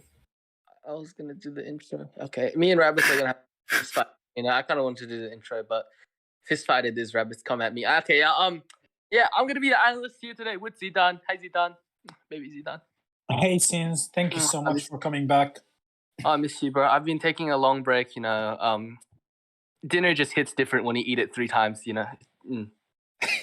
Your team is banning. All right, we started the game scene. So, what do you think on this game? Do you think it's gonna be a close game? Is it gonna be one-sided? What's your first insight? I think it'll be a close game. Close game, just based off yesterday and based off Sad Squad's current performance with this lineup. Close game, and also I have insider knowledge. I can't expose too much, but I know Sad Squad's gonna be trying to play safe, stick to what they know, stick to what they're best at.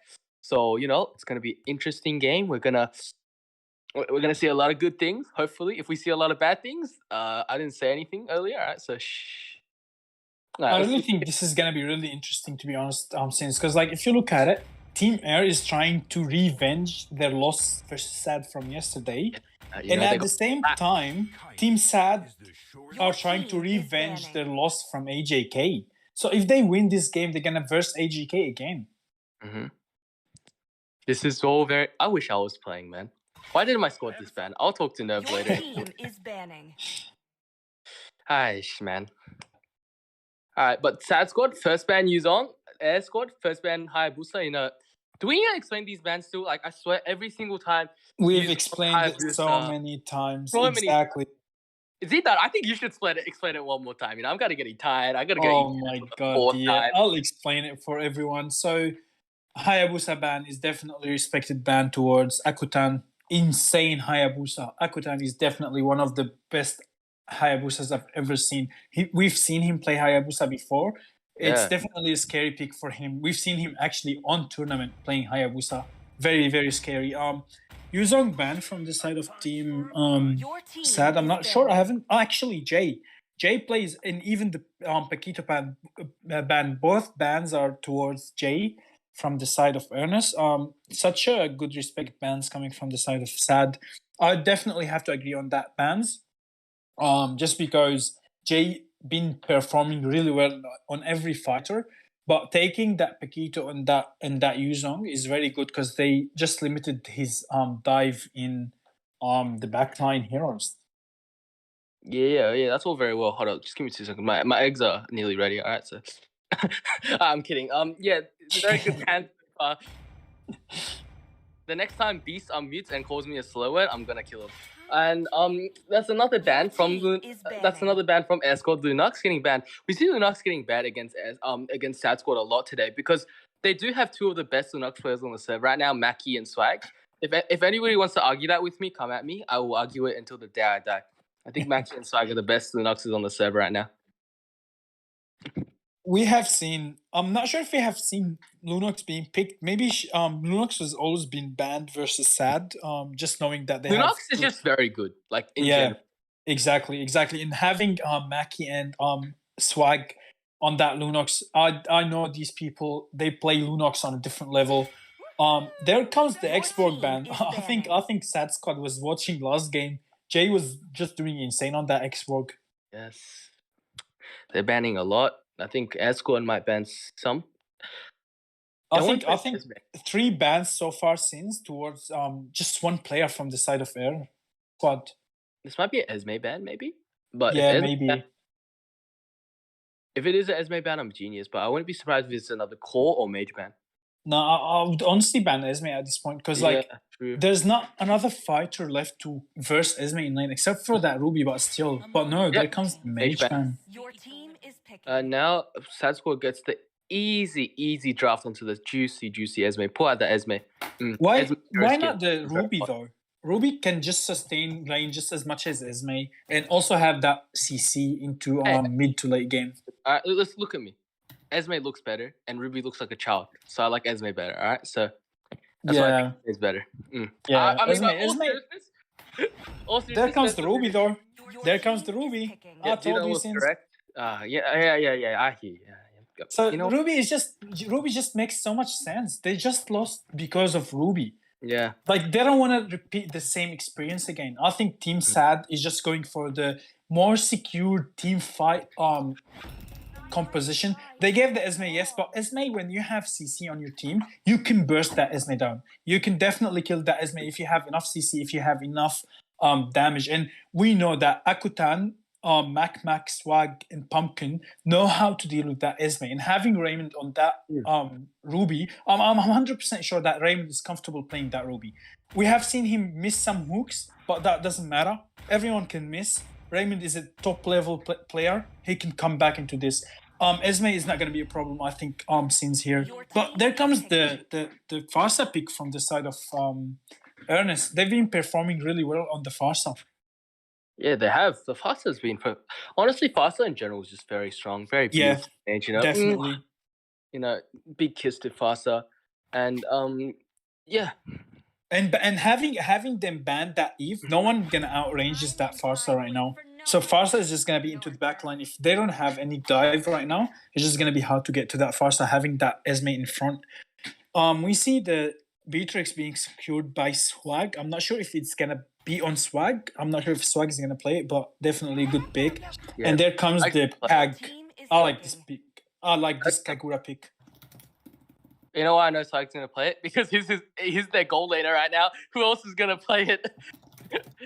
Yeah, Swag's so it's a confirmed pick on Swag. The Beatrix. I really like Sad squad composition so far. They have the damage per second coming from the Beatrix. They have the burst damage coming from the Kagura, and they have the CC coming from that Ruby.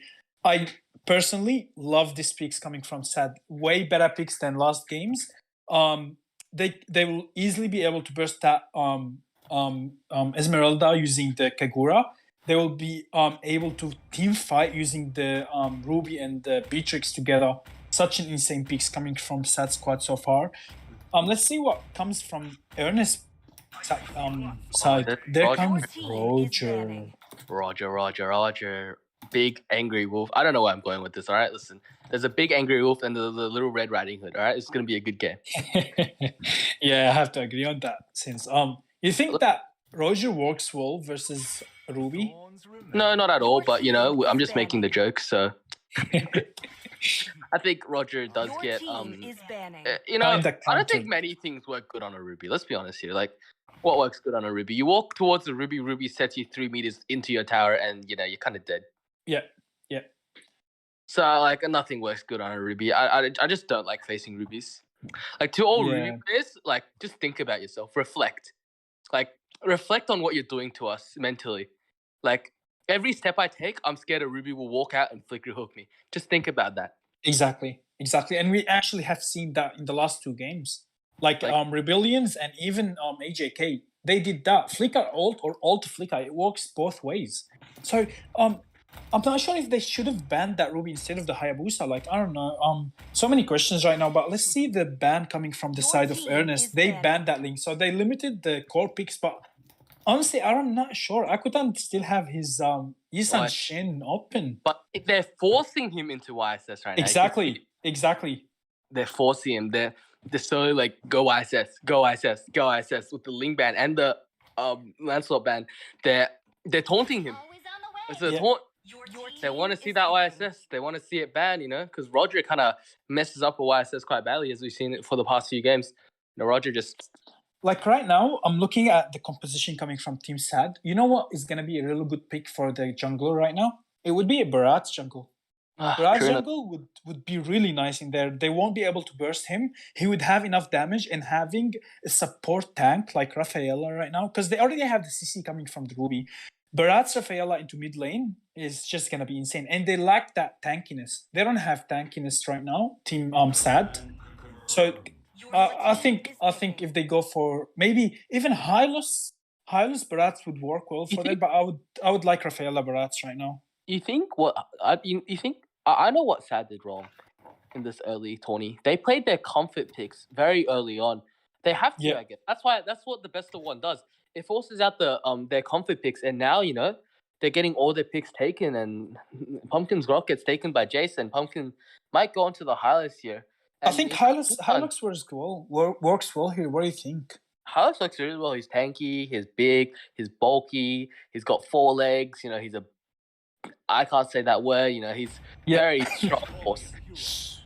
Yeah, like I know Akutan is one of the best Jisanshin players, but just like you said, they actually wanted him to pick it. Like they literally drafted all that, so Akutan goes into that Jisanshin. I hope I see Akutan on the level that we know him at. He was not able to perform as good as he used to before because he was just being ambush. This is an ambush for him to go on YSS. There's so many things that mess up YSS on Air Squad. Yeah. That Farsa, that Roger. The problem is Sad Squad don't know any tanky fighters. Fighter cores. Like they're all very like glass cannon. I feel like Sad Squad, all their gameplay is very glass cannon. Like I really wanted to see that Barat's coming scenes. I don't know why Sad Squad went for the obvious pick instead of trying to go around what they usually play. Earlier, they're gonna go do what's comfortable.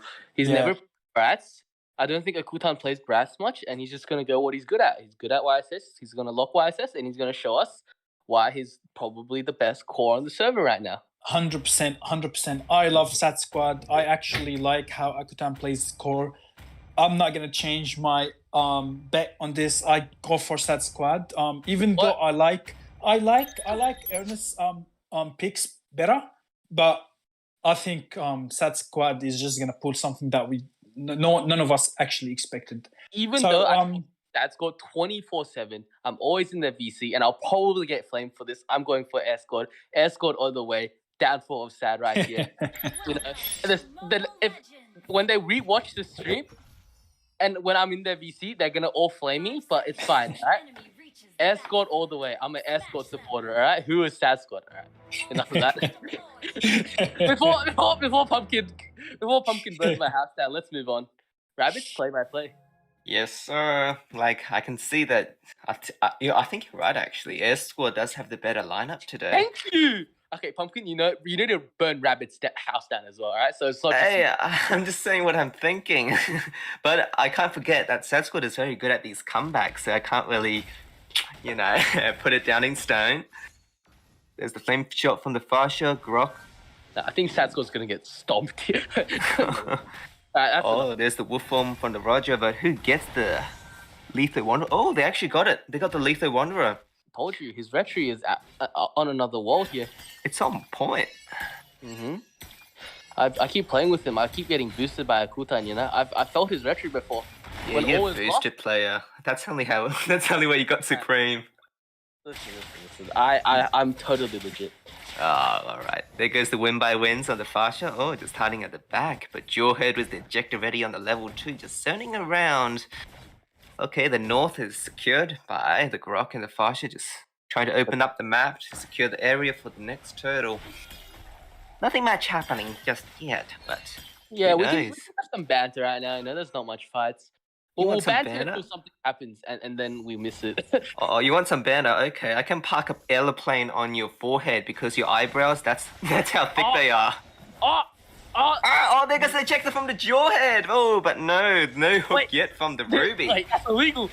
That's illegal. Oh, the wolf transformation. Oh, and look at that. That was the falling star move from the Esmeralda, but nothing happened, unfortunately. All right, the turtle's up. Who's gonna get it? I hate being not play-by-play sometimes. He roasts me, and then he goes straight back into the game. Hey, you're the one that was asking for it. You were saying we can do some banner or some crap.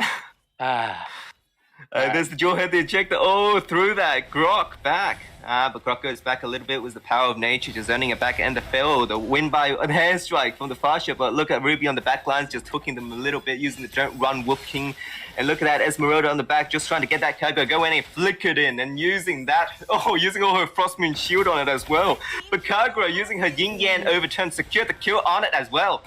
Oh, there goes the Yi San-Shi on the Mountain Shaker, just opening up the map, seeing where everyone is hiding. Oh, but Roger has to go back. He has to go back into wolf form just to escape that little thingy Medusa. And there we have it, the first turtle. Sad Squad has got all their eyes on it and all their paws on it as well. It's trying to get that into their grubby little pockets. And, the Yi San-Shi secures it straight into his pocket. What will we see now? back to my in-game analyst. What do you feel about this I feel- unexpected turn of events? Very well played by the Yi Sun-Shin, baiting in the Esme. Definitely, Pumpkin got picked off unnecessarily there, but you know, Yi Sun-Shin really brought it back by killing the enemy offlaner and getting the rest of them low for a free turn. Grog, Fasha. Oh, that was a good map opening. She actually knew they were going to be coming for her.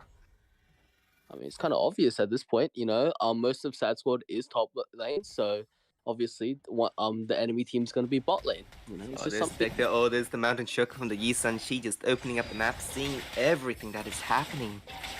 That's a great map opening skill. You can see why it's one of the top meta picks and has consistently been at the top. That ult was just broken. Hashtag meme death. At least they haven't got Selena this time. Otherwise, it would be really map hacking. Actually, we haven't seen any Selenas at all, have we? Yeah, it's a shame.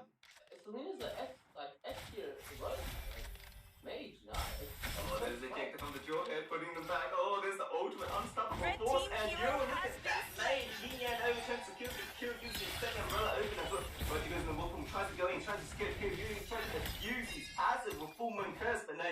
Oh, wait, there's the ultimate from the Outlaws as well. Look at that, Ezma gets, ejected straight in as well. And Yin overturns just stunning it a tiny little bit. And they secure the kill. Look at that, Roger doing, damn. Oh, killed. Just didn't have that extra flick to escape. He had it, but he couldn't get it. What he elected. He placement really well there, right on the Yi Sun-Shin. The second that Outlaws landed, not enough damage to kill the Yi Sun-Shin. Stunned immediately, Yi Sun-Shin catching out and able to escape. Very well played from Sanford. Red team turret has been destroyed. The well organized, the 5 pads, and just great teamwork in general. I'm not allowed to change my opinion there, you know how it goes. Oh, there's a couple of balls from Jordan. And security still on the Fasha. And look at that wall. Oh, look at that wall. The Guardian's Barrier from the... Oh, as well. And Esme went in as well. He was still on the Jordan. Oh, Esme's the perfect pick against the Jordan. She uses her passive of Starming past it, of the shield stealing. She is the perfect pick against the Jordan.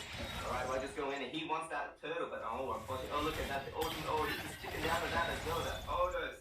He couldn't use his soul steal just yet on that Yi Sun-Shi. There just wasn't enough damage, but there goes the Mountain Shocker from the Yi Sun-Shi as well. Beatrix Luca and Nigira doing the basic attacks on the rock. Oh, look at that. Oh, the feather is coming from the back line.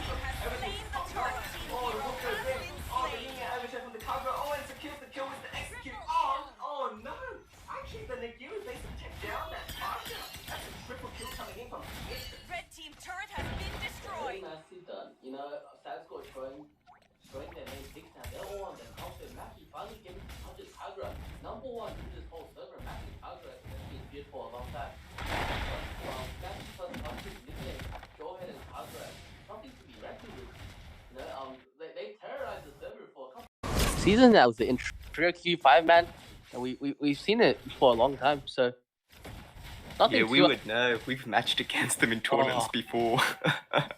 Very tough times, you know. Oh, there's the flame shot. Oh, there's the Guardian's Barrier from the... Oh, but nothing happening. Just a little pokey poke.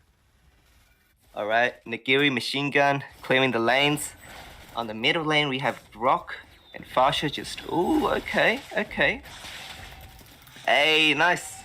That was the curse of the crowd, just stunning the Jawhead a tiny bit. Ejector, but can't use the second bit of the ejector, and unfortunately, no team to back it up just yet. Oh, but Yi Sun-Shi clearing the lanes, cutting it at the top. Esmeralda is cornered. Oh, there's Grok, the ejector. But unfortunately, the power of nature helps that Grok just escape because he can actually get rid of the CC that Jawhead could have done.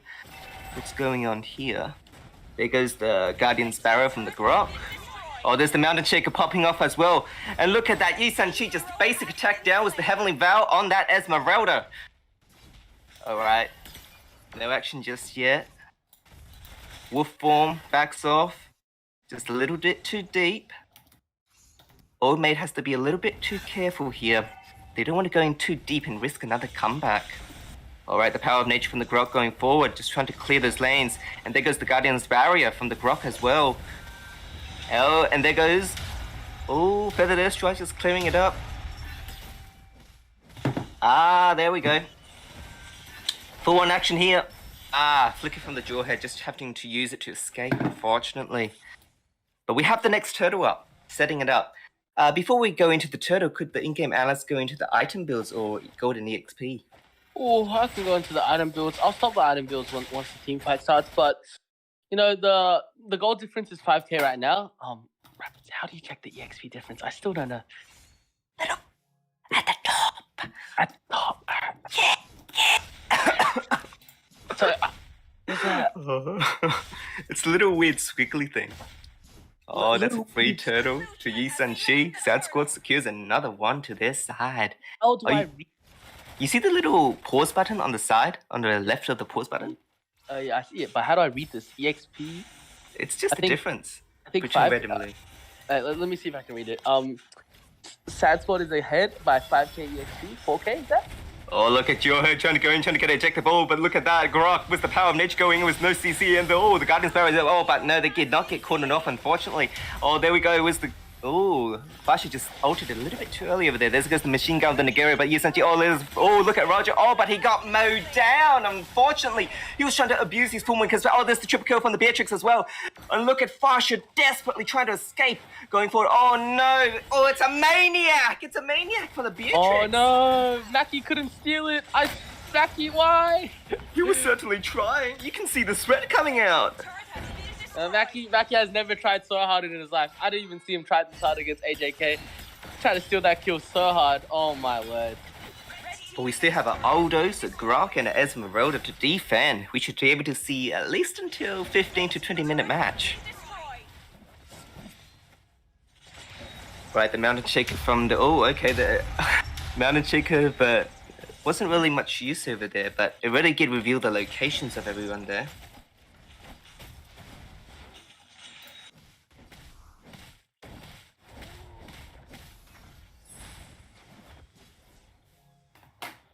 So I was just checking. Is our mics okay in the stream? We're underwater? Oh, okay. I think it's better now. I've gotten feedback that it's better now. But there's a little team fight on the top lane. Oh, look at that machine gun from the Nigeria just trying to basically... Oh, there's the Shoko, double shotgun as well. Look at Yisan-Chi desperately trying to get it down as well. Oh, the Soul Steal from the Aldous as well. Look at that. Oh, the feathered airstrike from the Fasha on the backlines as well. And looking at it, the wire charge from the Grok trying to secure the kill on the Jawhead. But unfortunately, they didn't get it. Oh, there's power of nature from the Grok as well, just backing off the Mountain Shake. Oh, there's a wonderful hook. That was the I'm Offended as well. Calgro was the Yin Yang overturn. And basic attack, Curvling Vow from the Yi-San-Chi going forward. The charging. And they secure the kill on Roger as well. Going forward, trying to use the basic attack as well, using the passive so well. And that's going forward. The emote. Calgro. Calgro with a semi-umbrella open, secures the kill. It's a GG. No need for analysis. That was a wipeout. Beautiful team fight from Sad Squad, baiting out all Air Squad spells until they were down to the last flickers, and the Ruby just went in and hooked 3 of them. It's like how they were defeated. Sad Squad.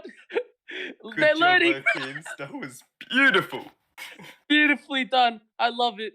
All this commentating, Pumpkin's gonna kill me later, but it's fine. Well, you kind of deserve it. Beautifully done from Sad Squad. I never doubted you guys, man. Like, I always knew Sad Squad was weird. Like, I bet on at the start. Is it now, but... No, I bet on Sad Squad at the start, right, guys? Fine. Yeah, like, I've always been a big Sad Squad supporter. This guy. I'll feed you some picking test stunts later, alright? Yeah, just to make you go that double dealing ass of yours go back to the moon. I'm kidding. I love you, mate. Love you too. Alright, let's go to the next game.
Great. Wonderful. Welcome back, guys. So this is the grand finals. Like, we started with 16 teams. Now we are down to 2. So on the left side that we have Sad Squad, and we got AJK or ANAJAK KH Empire. Both teams have proven that they deserve to be here from their resilience and just from their what do you call it? And just be able to just to fight so well and to come this far.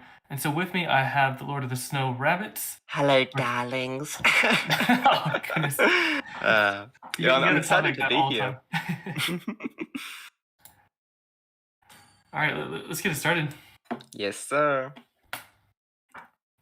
I'm actually excited for tonight. We've got 2 excellent teams for our finalists, 5 matches, and this is only match 1. What do you reckon, Charlie boy? Who's going to take the first one?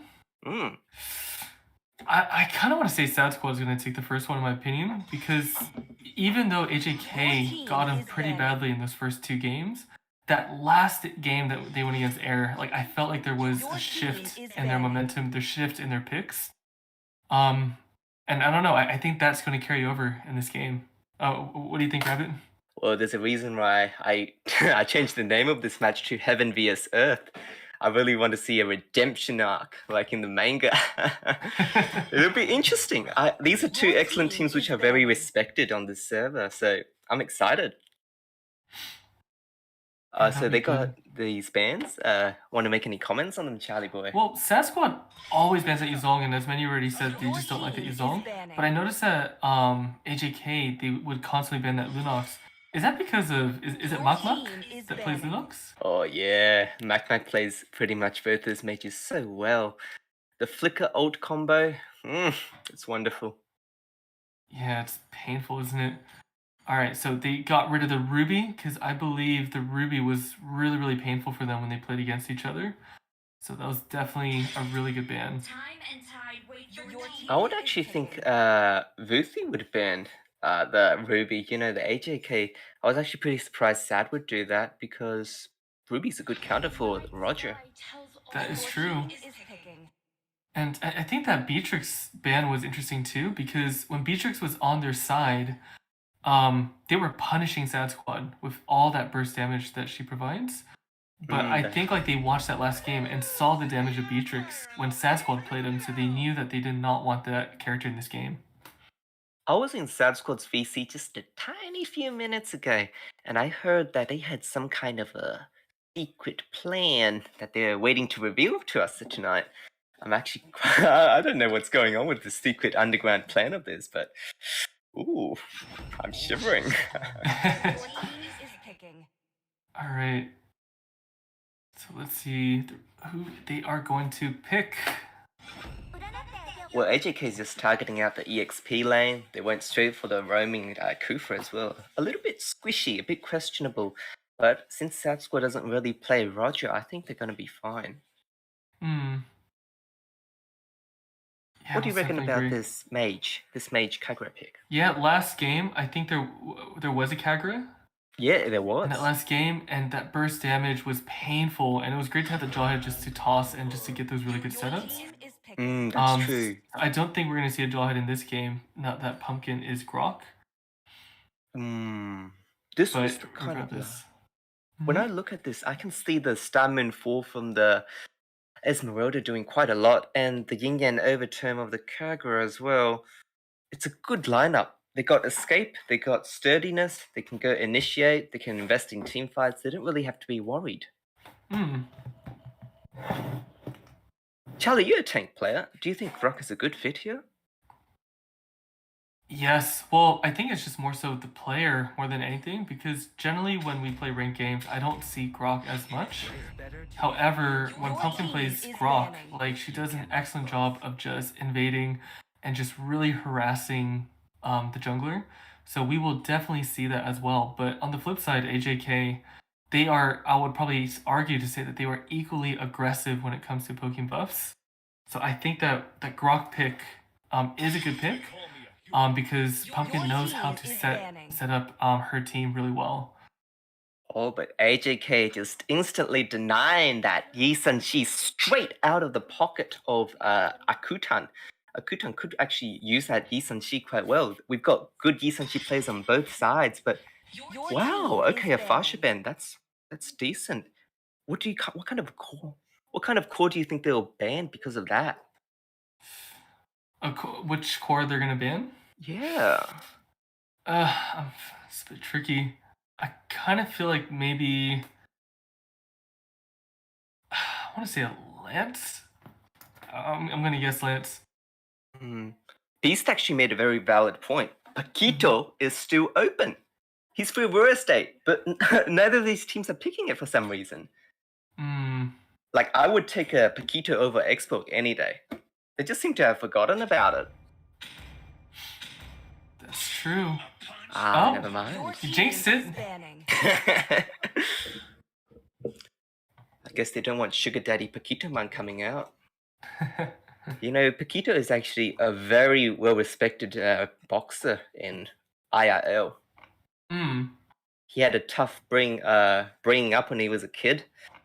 His father actually ate his pet dog. I'm not sure if that's too bad to say here, but it really inspired him to become the man we know he is today. He's a very kind person to his fellow boxers. He's just like the kind of, I hear he's like an uncle figure to most people he meets.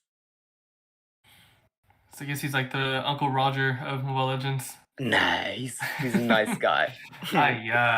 Hey, $1.50. I give you the good deal. I sell you noodle from Indonesia.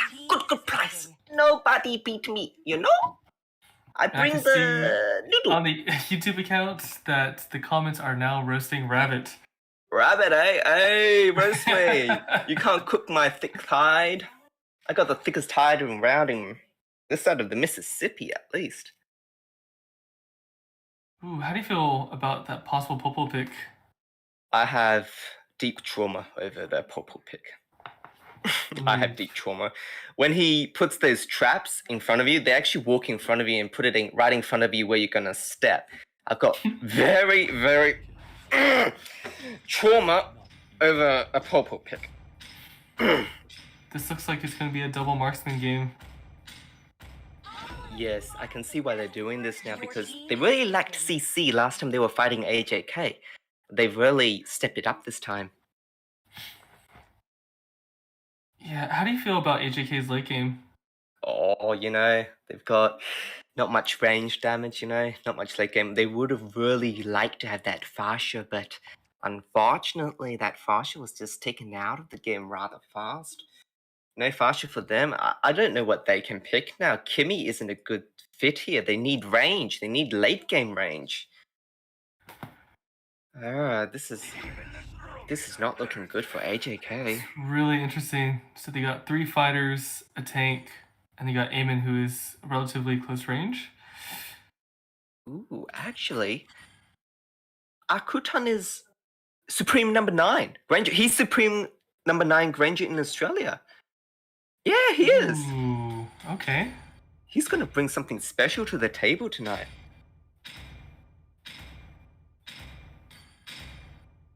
All right, predictions, Charlie boy. What do you reckon? Oh, look at that. Chose the number 1 Bane. My prediction is that AJK is going to win the early game. True. But I would probably say that Sad Squad will probably pull it through for game 1. That's a valid assumption, true. Yeah, because I still think they're building off of that momentum they had against Airness.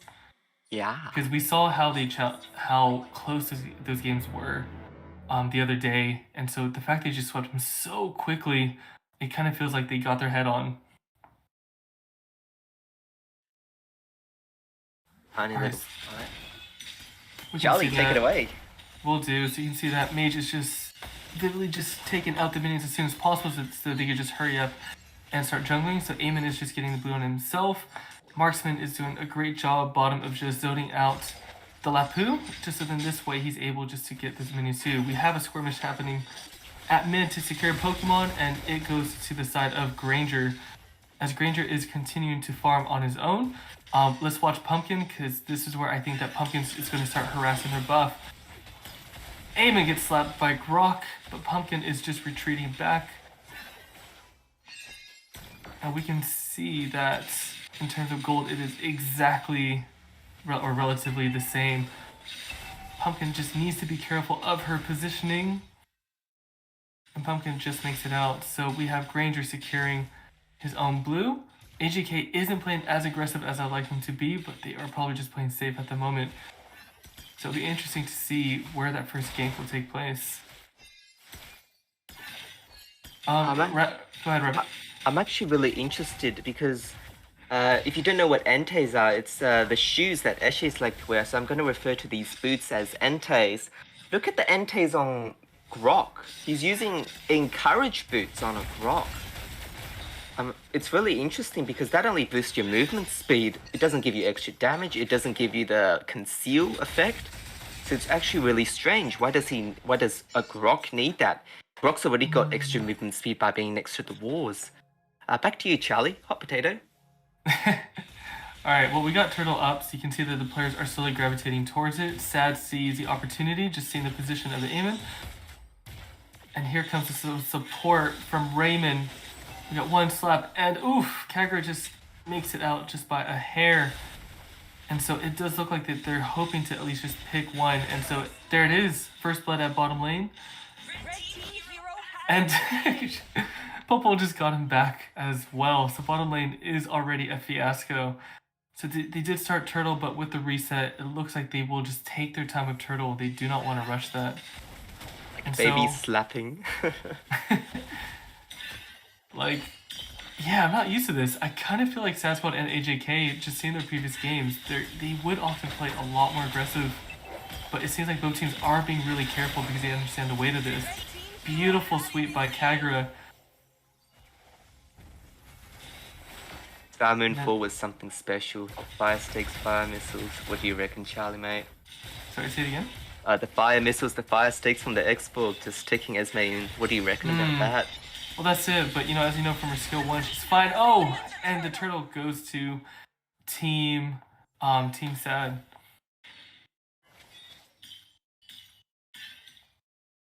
So let's see. Interesting. Swag Scoots isn't building his boots yet. He's going straight for the BOD. He wants that damage as soon as possible. What does a short, tiny man like Popo need a big blade like that? Needs it against a Lapu? I don't know.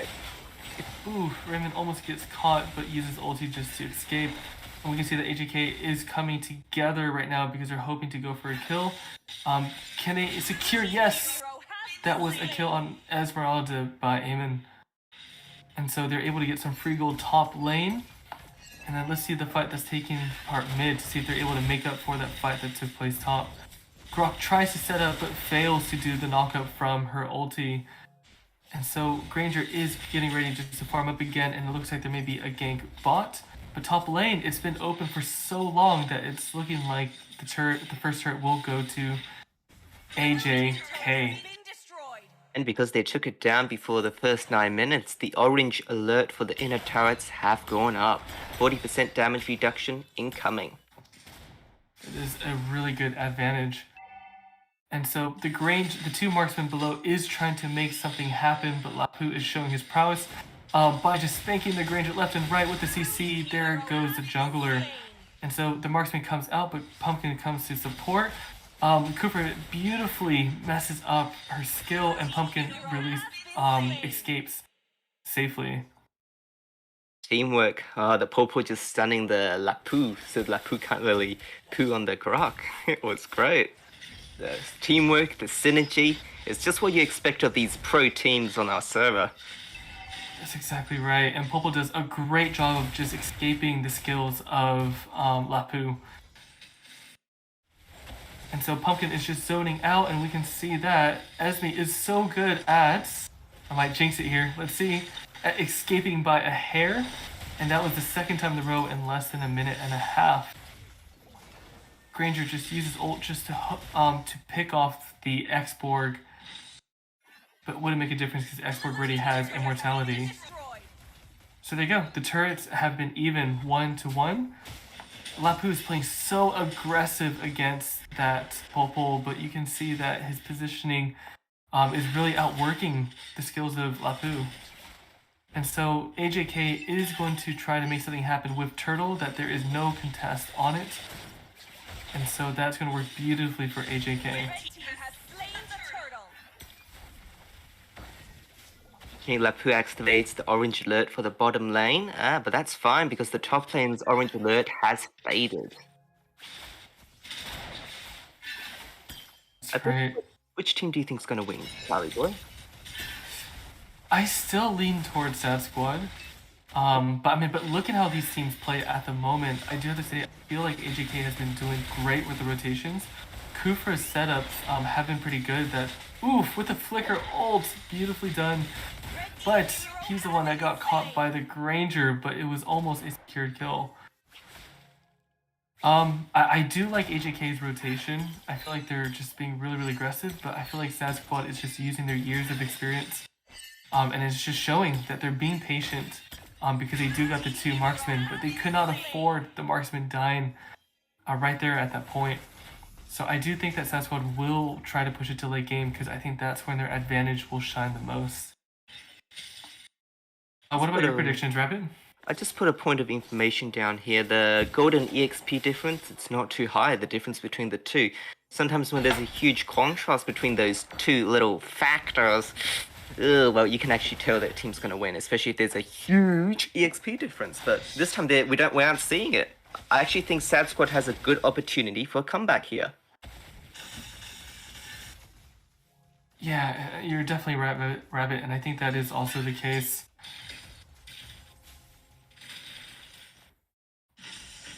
So let's see.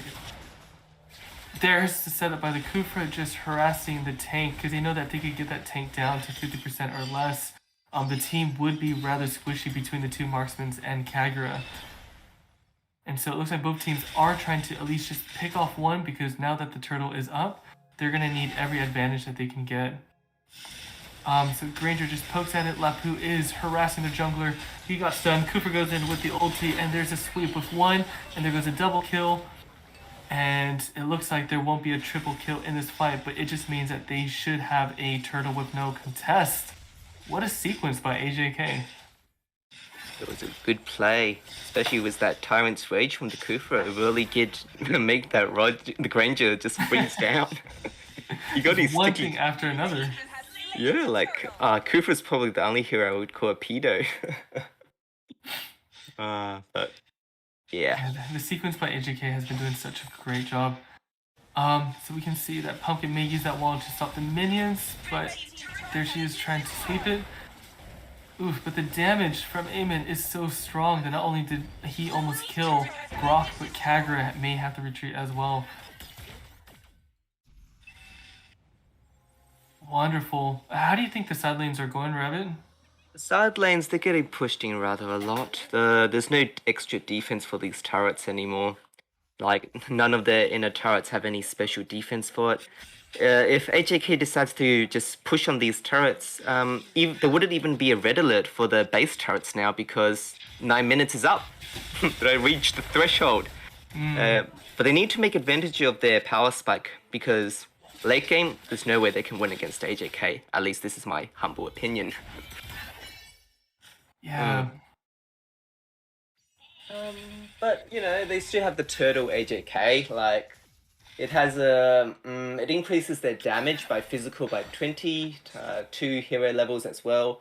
It gives them 400 shield, and you can gain that extra 400 shield every 5 seconds. So AJK really should start making full advantage of it, trying to force these scrims out. Like, they need to invest in these team fights right now because late game, I don't really see the potential for them. Yeah, that's right. So let's see if they're able to make something happen bottom. And so Kufra tried to set something up from one skill to another. Granger uses ulti, just try to pick up. Esmeralda tried to finish the job, but Simp just makes it out just fine. And so the first Lord is up in 5 seconds, so they know that there is an opportunity to take the blue. And so as all 4 of them there are just poking at it, they know that they are in the position of possibly securing Lord. But it looks like that, you know, the Aemon is just picking off at Turtle, and let's see what comes of this. I'm not sure what Grok can do as the Guardian's Barrier here, second skill, but the Wild Charge, he might be able to do something with it. Back to you, Charlie. Team fight. Yes, so we got a fight going on that we can see that Esmeralda is getting tankier and tankier, that it is a 1v4, but even then, Raven out seamlessly. And so I think just watching towards that late game, she is only going to get tankier, and so it may set up the marksman's good down the track. And so you can see that right now AJK is going for the Lord, the damage is pouring in, and you can see that Sad Squad decided just to give it to him because it's not even worth it. So with Sad Squad, they're taking advantage of the positioning, is that if they're going to secure Lord, you might as well take the enemy turret as well. So this way there is a bit of a return from giving up the Lord. So we can see that the minions, it looks like they're trying to time it just right. So then this way that if they don't get it on the Lord's lane, they should be able to take top. Mighty they fine. do a great job. A nice slap of Wagayu. A turret goes down. They did not need that. And so Sad Squad does a great job with their rotation to stop the Lord. But then with Lord present, I don't know if they're able to contest or that mid lane push. There it goes. Second turret goes down in a span of 30 to 40 seconds. So Expert goes in with the ulti, try to pick it off. It does nothing to Esmeralda. Minions are pushing great top lane and bottom lane. A skirmish between Kagra and Bane is going at it. Yes, Bane goes with it. Oh, but Kagra. Kagra had the last slap with the umbrella. He got so that punished. Was a trade-off. Yeah, Bane got rained on. Just put it like that. There's another way of putting it, but I don't want to say it on stream. It's probably not, because we got to make sure that our stream is child-friendly. It's PG, good for the little kiddies at home. Would you like a cup of cookies and milk for you as well? I'm kidding. We love you all. Well, at this point, AJK's power spike is certainly going to go down because there's nowhere back up now. That's right. So because of them securing Lord, they're able to push minions, they're taking the jungle. It divided their gold up to, what is it, almost 5,000. So that is rather costly. Hi, sir. Let's go into individual abilities of the player's cores right here. Akutan, he usually doesn't make mistakes, but from personal experience, because I tried a 1vs1 against the AJK squad later, I can tell you that AJK squad leader Vuthi, his 1vs1 abilities, at least if there's no team fight, if he does a 1vs1 against Granger, he should be winning it. He's just that good with these little micro positioning strategies. He's just that skilled. They can't afford to make a mistake. Even though Sad does have the lineup advantage, I don't think if they just lose that Granger a few more times, it's going to definitely go to be AJK's win. That's exactly right. And so going back to the actions, that we can see that the minions are all in sync, that they're just hoping that possibly a fight could take place, and then this way they may be able to push. But Sad Squad is very, very, very smart to make sure not to engage. They're playing safe. They're waiting for the right time. They want to play for that late game again. And so it just looks like Kufra is trying to wait to set something up for someone to check the bush, for someone to go clear mid. And if that's the case, I think that disadvantage is just going to be so costly for this game. And considering that it's 15 minutes, there's only been 8 kills on one side and 4 on the other. There's another problem that's coming out. The minions' movement speed is just going to keep increasing now. The speed, it's not like early game, the speed's just going to keep on going faster and faster after, I believe, the 12-minute mark. Yeah, that is a really good point. And so if anything, that just adds more fuel to the fire for AJK with the way that they've been pushing all those lanes. Sad Squad is the king of comebacks. I wouldn't put it past them if they pull a magic bunny out of the hat. Yes, definitely. They have shown that time and time again. And so we can see that Vuthi is starting Lord right away. But the big question is, will Sad Squad give it up? So look how wonderful AJK is of just really zoning the enemy out.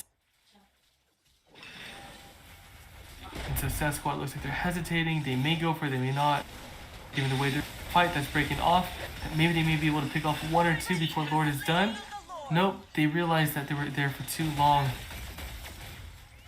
And there goes a CC by Popo. Xborg with the ulti, just trying to go. Oh, the sweep by Bane. Not one, but two. They do not need this with Lord coming. They're trying to get three. Lapu goes in with the ulti. Just hurting Esme, but Esme just has so much shield, so that's going to be so crucial for them. And so there goes the timing of the minions again. Wonderful job by Grok for mid lane and bottom lane, but then it's all about the objectives. So let's see, there goes one turret. With Lord, there goes two turrets. Mid lane is the only turret that is left. Beautiful, well done by Kufra. And there they go, chopping off the base, and game one will go to AJK. Good job, both teams. We were quite impressed by this gameplay from both of you. Thank you for coming. We got 4 more matches, don't we, Charlie? Well, if AJK wins 3, they're the crowned winners. Oh, I wanted a bit more action. I know, likewise. I mean, if there was a game 5, this would have to be the most epic series of this whole tournament. So I guess the big question that everyone wants to know is, what is Sad Squad going to do differently? What did they do wrong? Was there anything that they could have changed up? Because Sad is just so well versed of just late game comebacks, but we just have not seen that today. So in the comments, if you have suggestions, like say that you were Sad Squad's coach, what would you coach them on? But Rabbit, any other thoughts? I'm actually quite interested. Why isn't Pepe Scoots here? Like, he's the only one who has actual tournament experience. I would have thought he'd come here with them. But, you know, Sad Squad's still a quite formidable team. I expect them to do some kind of miracle soon. Maybe. Let's see what you can show us. Moving on to our next shoutcasters, I think that's Sin, play-by-play. Thank you. We'll be back after this short transmission.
All right, let's go ahead.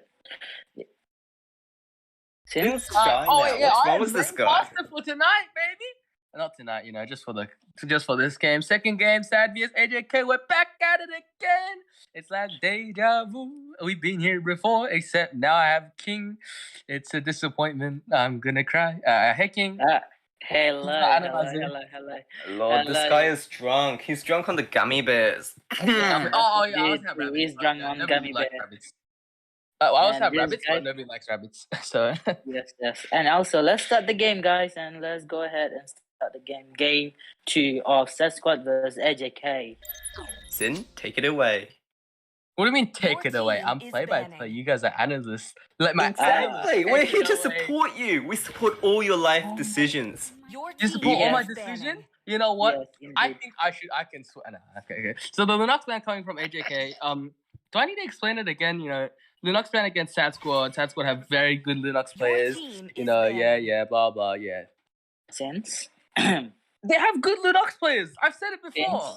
yes, we understand, but this is a graphic. Oh no, the Graphic cane's coming out. Behave, Sin. You're gonna I get don't like paddled. to commentate with King, man. Can I get a Your replacement? team is I'm banning. kidding. Alright, so the Hayabusa band from Sad Squad. Hayabusa, very versatile. Top core band definitely of this tournament. Nobody wants to see a Hayabusa on the enemy team. And then AJK banning the Esme. Esme does cause quite a few problems around, but they banned the Esme because they banned the Lunox. Yeah, I think so, because they take out Esme's counter, so they have to take out Esme as well. So that's a good ban from AJK. My train of thought is right, yeah? It's 11 o'clock, I'm tired. Linux and Esme, it's a good ban. And let's see what Sad Squad's other ban. It's Eamon! They don't want to see Eamon again. That Eamon wreaked havoc. Actually left a mark on them. Again, left another scar. Tons of scars getting left everywhere. Oh. Uthi actually did pretty well on the Armon. I was so surprised. When could he learn it? He learned it off playing the game, Rabbit. Something you don't know about. Don't know about. Hey, what about my Fortnite? I need my Fortnite. Yeah, no Fortnite. Yes. Fortnite's, And also, no. do you think gonna be a ban? Your team Do you is guys think banning. gonna be a ban Bane? Bane? Do you I think don't so? know. Because Bane did so much damage He's last that game. threatening. Like, with all his damage, he's actually not too threatening in an actual serious fight, man. I'll eat my words after I BS Chow, but Chow has to go mid lane support. So actually banning Bane is they ban Beatrix here. If they don't ban Beatrix? Beatrix, they're high. Yes. They ban Beatrix. Oh, they ban Kufra. They're scared. They're afraid of Kufra. They're Flick and changing. ulti them. They're changing. Yes. They're changing. They wanna take out the tank. They wanna disable Sim. But look at the Beatrix getting Your picked. team is picking. That's First pick. That's First pick. We have Paquito and Xbox to open. Will they open it and take it? But I think Akutan is mad and he wants to go Lancelot. That's why they banned the Kufra. He's about to flex. Do you think he's gonna pick Yushan Shin or gonna go Lancelot this game? Do you guys think so? If the Kufra is banned, we might see a little slashy dashy, dicey micey. Beatrix 100% win rate. They lost anyways. I mean, yeah, Beatrix. Oopsie Raymond. poopsie. Yeah, and also I forgot about it. Like Raymond can play Benedetta, right? But they won't pick it because there's a Povius for it. They can counter. No, it doesn't. It's not Phobius. It's just Beatrix. Like everything they pick is like all the Beatrix one tap me if I walk close to her. The answer is yes. GG. I actually don't think they'll pick a Yisan Shi here. That Beatrix is very formidable. It can do continuous long-range damage. Yisan Shi needs to get close with his weapon mastery of. Yeah, he can't really go close to that Beatrix. Oh, there's a Yuzong. Ooh, that's a Yuzong pick.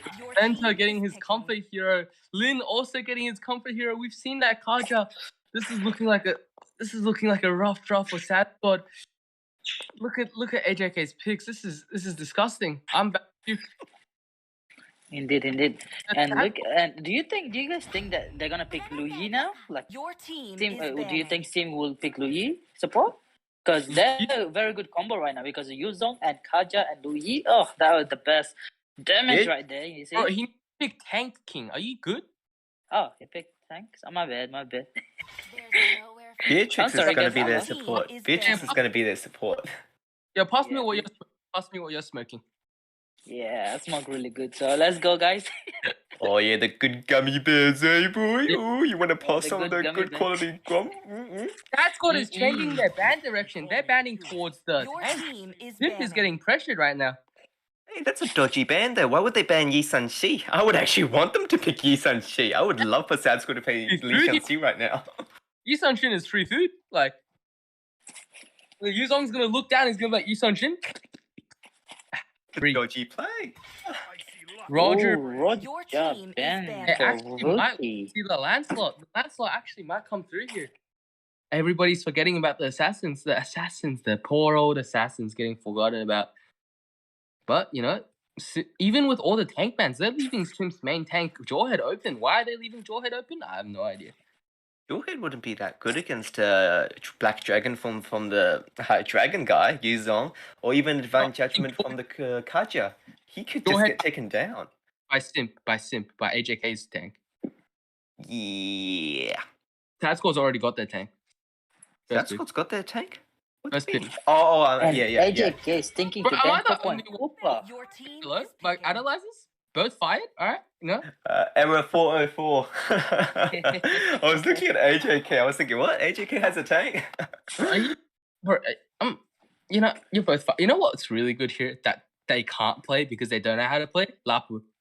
Lapu? Oh, they actually do have Lapu. AJK does have Lapu. No, I'm talking about Sad. Sad's picking right now, bro. What are you on? Then tell me it's Sad Squad. Sad picking. AJK has both their offlanes already. Oh, those dodgy little air share, I swear. What do you mean? AJK has both their offlanes. Swag on Chow. Your What? team Heck, is excuse picking. Time. Hey, that's a bit Wait. sus, right? Wait, it's gonna be Raymond's Chow. Wait, Oh. Raymond's Australia #1 Chow, never seen before. Wow. I've only heard stories about Raymond's Chow. Never seen it actually. Legends then. And We're there's gonna gonna see be some a legends. Franco pick? Some Franco hook? No, they're not gonna be. They're gonna But want did to you- troll our shop. Custer's gonna go there. Hell no. Let's go, guys. It's gonna be Ah. Jordan, man. Dude, the guy's just trolling us. Hylos is good here. It's great. The Glorious Pathway was the ring of punishment. It would be a good combo for those. What? I told you. Did what? I thought you It's kind of hard to use here.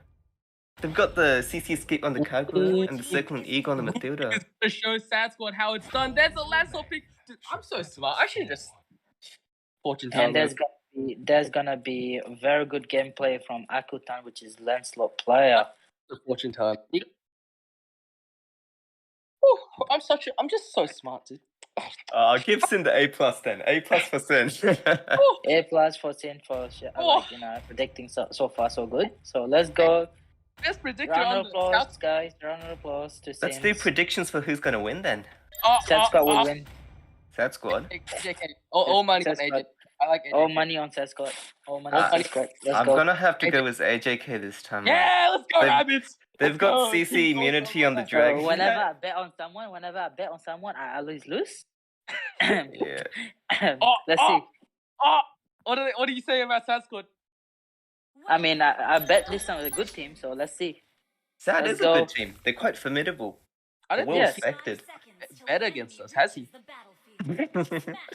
He's keeping it fair, putting a coin on both sides so no team feels, stereotyped. I mean, not stereotyped against, biased against. That's the word I'm looking for. Stereotype. You're biased again. No, biased against. No. King's just keeping it fair, putting a coin on each side. We? I love both team. Both teams is showing a very good highlight shows these days. So I love both team. I'll bet on the both team, but I will go for the actual team who's gonna win. I will say Sad Squad. I love both teams, but I'm gonna go for the team that's gonna win. Yeah, buddy, you definitely love both teams. I can feel the love from here. Yes, 100%. Oh, there's a lift fight happening. I just realized I am actually play-by-play, so I'm gonna call this out. There's the fight. Chow rotating up. Kaja just a little bit slow, but there's not much action unless Akutan. Akutan is mad. Akutan is furious right now. He's going for it, but he misses. He misses again. Will he be able to escape? I think he will. But Jordan, look, throws him back. Jordan, maybe a misthrow. Wait.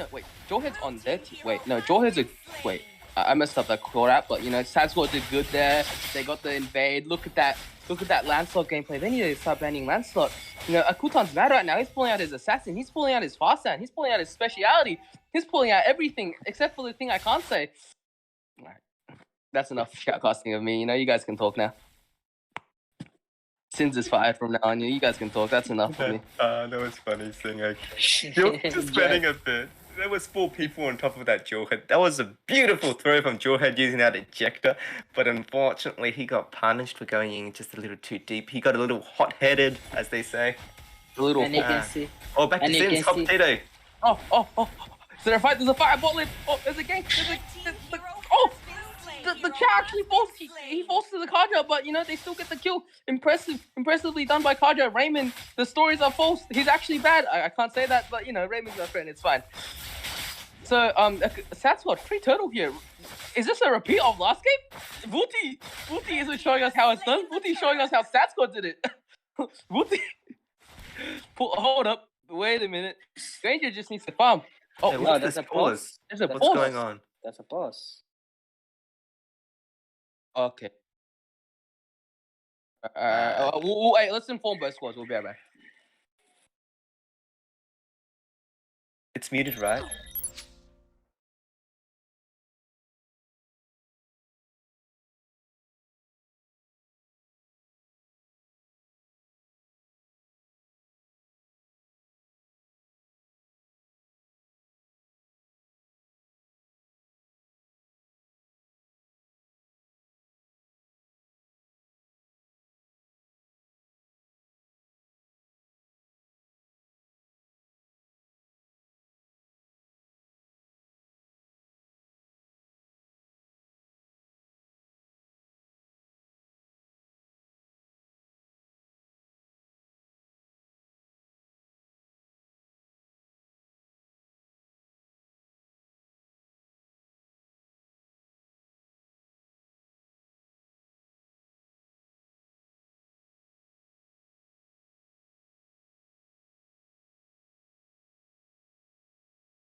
Oh, the stream can hear me. All right, I'm back, guys. Hello. We're back.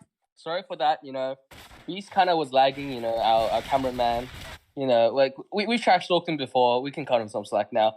But yeah, back to the game. You know, I think Sad Squad just got a turtle. Correct me if I'm wrong. Did they get a turtle? I think they got a turtle. Please tell me they Yes, got a got a turtle. Yeah, you know, that took me 30 minutes to check. All right, it's fine. I'm actually good. It is what it is, guys. It is what it is. Let's get back to the game. Gank out bot lane. Pumpkin flying in. She gets thrown out, but Wushi gets picked off. But oh my god, look at Mackie's ult. Mackie gets the trades the Beatrix through and nearly kills both of them. Actually, he nearly kills 2 people.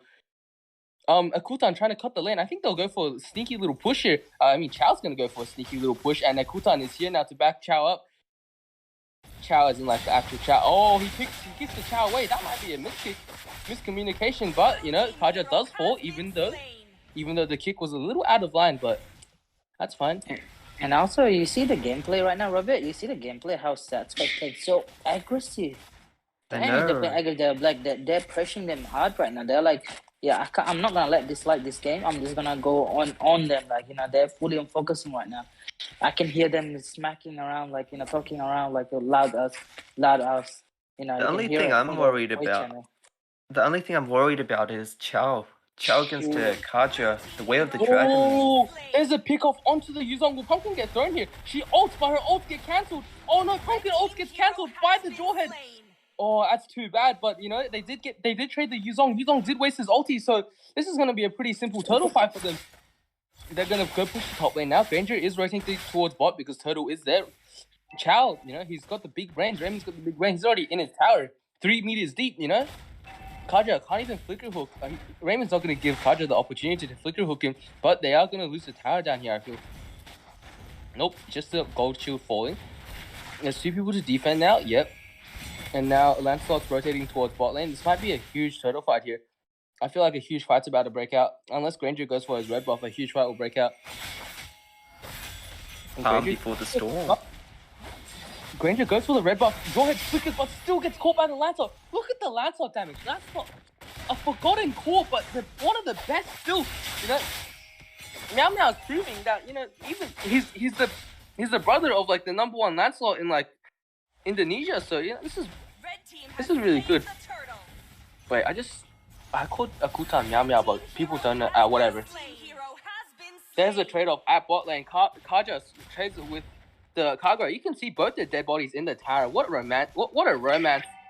Have you seen that? Have you seen that since? Like Kaja just pulled 1v3 right there, 1v3, and then still contest that kill, and then so died. It was worth it to before dying, get 1% before die. You know. Yeah. So yes, that was a smart play. You know, Lin and Mackie go pretty way back with their squads. You know, they've been in the same squads together for quite a while. Most of this year they were in the same squad, and now they're enemies in the finals of Australia Season 1 tournament. So, you know, how the times change. Pumpkin getting pressured a little bit, but she falls back to her team, and now her team is here. Look at Booty getting pressured, but Yuzong Petrifier is out. Booty just falling to the very back. Yuzong can't do anything. His Petrifier going a little premature onto the Lance, and he ulties out, but he has to fly back. AJK forced back by this Lance. Just Lancelot solid gameplay with the Kagura. The damage is huge. No. Oh, Lix pulls the Mithuda, but even though Mithuda falls, he falls as well. He's trading his life right now. And Beatrix nearly dies. Beatrix nearly dies to the Lance also. This is a very good game from Sad right now. That you can see their coordination's on point. Akutan is mad. Akutan's going for the kill. The Lancelot slicing apart the Granger. Granger not even having time to react, and he dodges the ult. As well. Beautiful gameplay from the Lancelot. Look at the fast hands. Look at the #1 core in our server right now.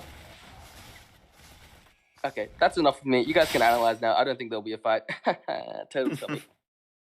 Well, let's have a look look at what that. do you think about that game? Like, you see that game? Like, you know, Akutan just going in. Also, Chow just helped Akutan to be able to survive from the Jawhead. I will admit, I was pretty suspicious of the Chow pick, but he was trying to flank the back lines of AJK, using his Way of the Dragon to get the marksmans out of position. But they didn't even really need him. Akutan just went in. He dived in every time. He went full on in. It doesn't matter to him. Yeah, he's like, if he's died, that's fine for him, but he just don't want the core to die, so save the core. So core is carrying the game so far, so well, and the team is like, the backup so well, so good, as we all know about the side squad. They will come wherever they go in. They say dive in. They will just gonna go in and dive. So they will listen to the scrum and just go dive in and look at the fight right now. See? Oh, sorry. I'm doing some manual Discord work right now. There's a few technical difficulties on my side, but the fight's coming through. Mackie killing the Jawhead and also trading the Beatrix as well. Look at that score. They're on a roll. The Lancelot and the Kagura are on a roll. This is very well played from Sad Sport. Beautiful gameplay. the ulti from the Granger. You know, both teams, both Sad and AJK are trying Granger. I don't think it's the player at this point. It's just the hero. It's out of meta. You know, they're gonna pick something on meta like Lancelot. You see how fast Lancelot rips apart that Granger, like he was never there. You know. Get Can we down have that paper. yes, like paper. Can we do a real quick item check? So guys, Sure before the thing. fight.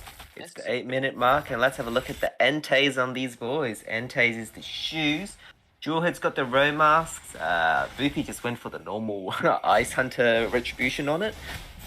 Yeah, these are good item picks on it as well. Like, the only thing I would be a bit worried about is Beatrix. The item build seemed a bit too squishy. That's why they're getting tiered down so fast, but we can only wait and see. Yeah, okay, back to you, King. What do you think of these items? Oh, so far so good. But if set squad, AJK from the Maskman, Team Maskman has that one defense item at least enough for set squad, because like Akutan's just gonna go in and dominate them like really bad. Like, you know how we should just be like, yeah, this is my food. Maskman is just for me. That's what they're trying to do. You get me? So if you get at least one defense item, they can just hold it up and the Lancelot when it's going in. Honestly, they're building fine. The only problem is that Sad has got nearly a 7k gold lead over them, and the EXP difference is significantly more than that. And also, Sad squad are known as I always say, the aggressive player that invade the buff. They were like, yep, buff, enemy buff, yep, this is for me. Yep, it's like for me. So I have double buff, that's enough for me, you know? That's what Sad squad thinking on the serve, you know? That's what Sad squad try to do. And AJK, as we know that, so like we know them, they play defensive and play aggressive as well, like the Set squad. But their team backup as well is good as Set squad. Being mid bound, the lanes are getting synced. Sin, do you want to go back? Raja pulls the Mithura again, but pulling Mithura really isn't a good idea. He gets kicked by the Chow, he gets noticed, and now Beatrix gets pulled out. Lancelot will finish her off. Look at the Lancelot damage. Look how fed he is. The tank doesn't even look like a tank. It looks like a little minion right now. Lancelot's just going crazy. He's so fed. He can't die. This might be the end game here. There's 3 dead. It's just the Yuzong and the Granger. What can they really do? Will the Yuzong Petrify come through here? Will he petrify? Will this be a big petrify? Look at the Lancelot. Look at him. Look at him go. Nothing. What a gameplay. Well done from Look at him. Lancelot. You see him just went in tower dive, just heal and came out. Ooh.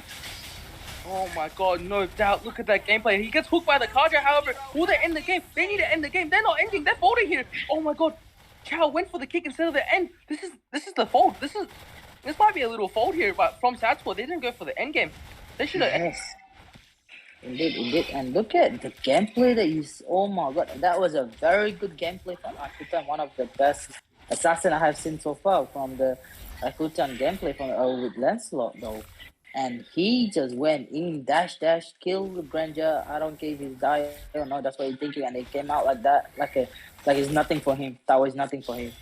And what do you have to say about that, Robert? This is going to become an issue, let's be honest. The power spike, if they draw this match out any longer to 15 to 20 minute mark, the power spike is going to well and truly go into AJK's favor. I don't really see any long range late game damage to Sad Squad.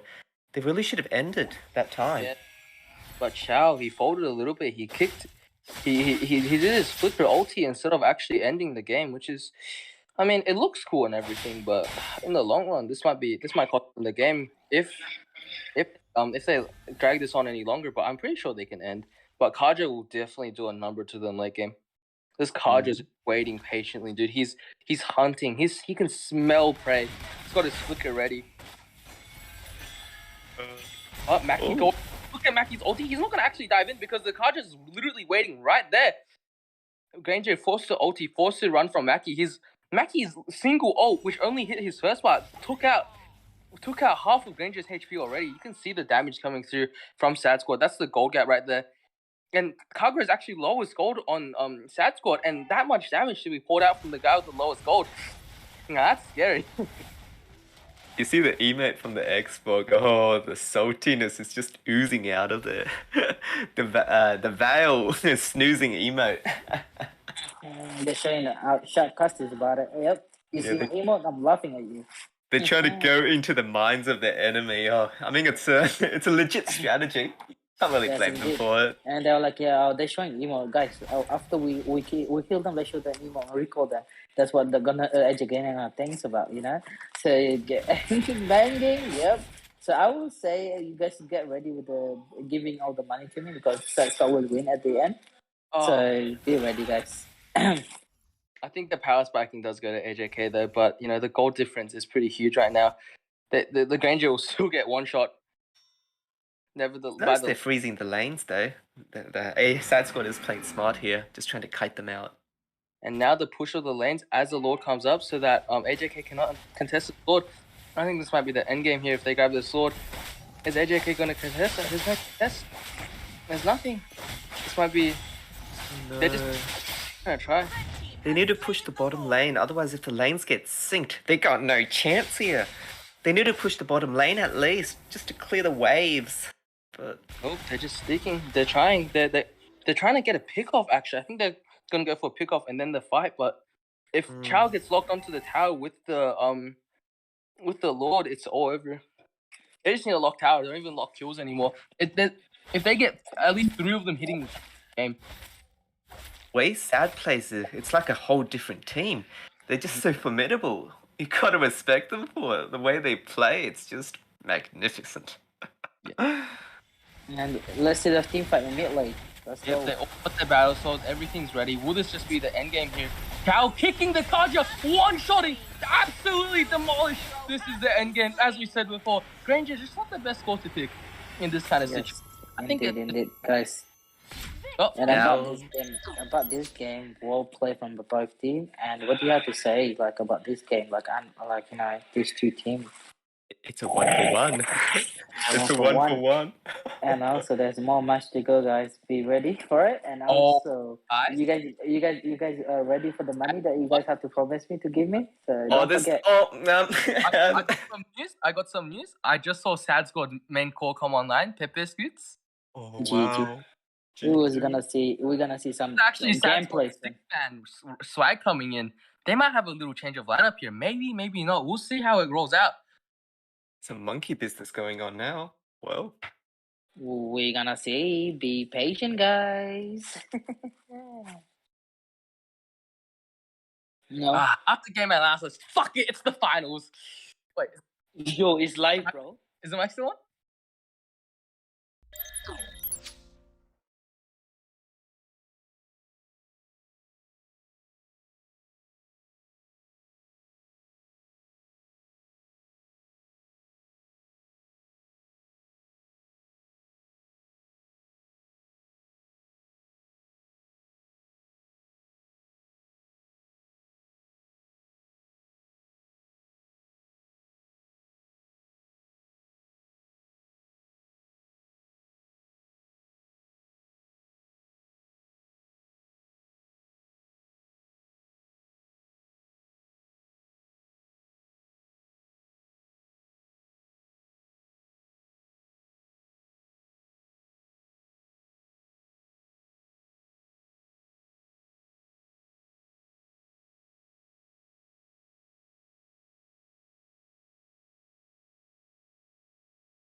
And welcome back. This is match 3 of the match finalists between Sad Squad and AJK, the Cambodian squad on the Australian server.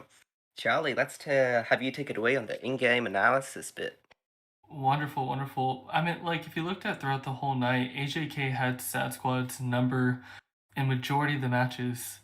And so just to see that twist of events that Sad Squad was able to roll back and to say that they're not out, I think that's what makes this finals is just so exciting, is that this game is going to be that shift to see what do you call it, how things will pan out. And it looks like they have another member that just came on. That's Pepe Scoots. Pepe oh Scoots. My god, it's Pepe Scoots. Is AJK sweating? It's the guy from Burmese Ghouls. It's the guy. His squad used to be in second place over a year ago in the official ML tournament. This is the only guy here who has actual tournament experience. I don't know what you're on about. We all have tournament experience here. He's the one that only went to a cash cup, though. Oh, that's true. I mean, wait, you didn't get your cash money. I don't get paid that much, okay? Okay. All right, Beast, kick it off. Or Rabbit. We can't start until Boothie Press is ready. He unreadied as soon as he saw Pepe Scoots. I think he's a bit nervous. But wait, I'll get him press ready. Wait. Alright. There. There we go. What a beauty. It looks like he changed his profile image too. He was happier before. Your team is I'm just kidding, Boothie. Alright. He's gonna snipe you now. He's gonna make you suffer. That's okay. I mean, it usually happens anyway, so it won't be anything new. Alright. I'll leave you to it. Be right back. Alright, you go ahead. Great. So let's see what bans Sad Squad does. Will it be reactive, or will they just go for general bans that they don't like facing? Good pick by Pumpkin to ban the Aemon. Because we all know that Vuthi has been dangerous with Aemon throughout this tournament. There you go. They just don't like that Lunox. And I think that was because of Mamak.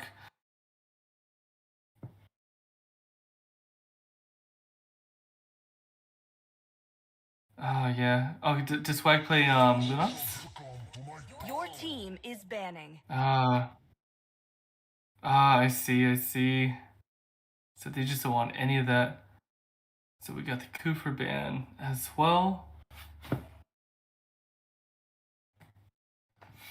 So it'll be interesting to see how their gameplay is going to look with the change of Makmak stepping out and Pepe Scoots coming in. And just like what Rabbit said, is that this person does have experience of just playing overseas in tournaments. So it would be good just to see like what he does, what he doesn't do, especially this lineup or against his team that has put a dent in Sad Squad throughout the night. So Sad Squad bans Yuzong, where they just don't want that player in their games all night, every single time. They've always been the Yuzong.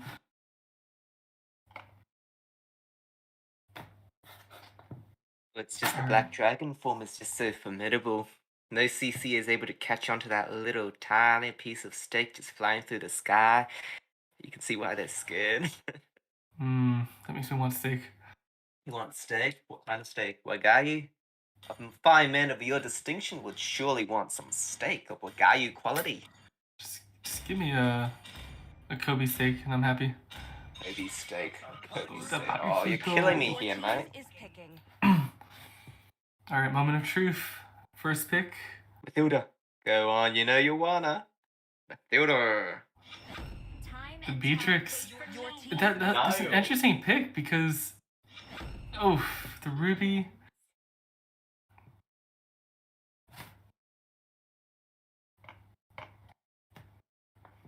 This is actually pretty smart of both of these teams. They're just going for the other team's favorite. Like, AJK really likes having that Beatrix in their lineup.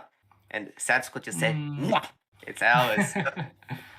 Well, just because in that first matchup they had in the finals, that Beatrix was just so painful towards them. And when Sad Squad went against, which team was it? I think it was Airness? I drew blank. But the team that they played in the lower bracket, they chose Beatrix as well, and they did a great job with her. I'll tell you why Ruby is just such a formidable hero. Her passive is called Let's Dance, and it gives her a 115% lifesteal boost from her equipment. Just bazonkers. That's why she's the queen of lifesteal. They should just Wow. make a vampire skin for her. That would, well, I guess, yeah, that would be good. Her zombie skin's pretty good. Alright, let's see. So AJK secures the fighters right off the bat, so their offlaners are going to be really good. There you go. We have Pumpkin playing as Matilda. So we could definitely expect those really quick rotations and just that little early burst. Akutan is normally the jungler. No, they brought in the Eve. Well, interesting, this kind of a lineup. You can see AJK is really focused on the CC, and Sad Squad just going for the magic and long range damage. This is their comfort zone for Sad Squad. Hmm. I'm really excited to see what kind of hero Pepe Scoots will play. I know he plays the Granger rather well, but was Granger feeding on both teams when they had it, they lost was the Granger. I don't know if he would be bold enough to even attempt it this time. Yeah. This is Pepe Scoots, you know? He's the man who makes his own rules. I might be wrong, but I think AJK in the first game, like 3 out of 5 of the players that they chose were fighters. 3 out of 5 they played the first game. I believe you were right, actually. My memory may be fading a little, but yeah, okay. I don't think they're gonna do Ruby Tank, but if they do, my pleasure. They ban the Karina. Interesting. Your team is banning. What do you call it? If Ruby is going to be tanking this game, that would be interesting because we haven't really seen a primary Ruby tank yet in this tournament. Oh, Yisun Shi gets taken out. We have the Supreme Yisun Chief on Vuthi on AJK's side. That Mountain Shaker ultimate, it just reveals everyone's locations and it's rather pesky to deal with. You can see why they don't want it on the enemy's side. Sanskar really thought this ban out. Your team is banning. X-Borg ban. You can see why it's banned. Fire missiles, fire stakes, lasting sanity, figure armor, the whole skill set, it's bloody annoying. And the Roger pick, because they are relatively squishy, so they don't want that person to go with that clean cut.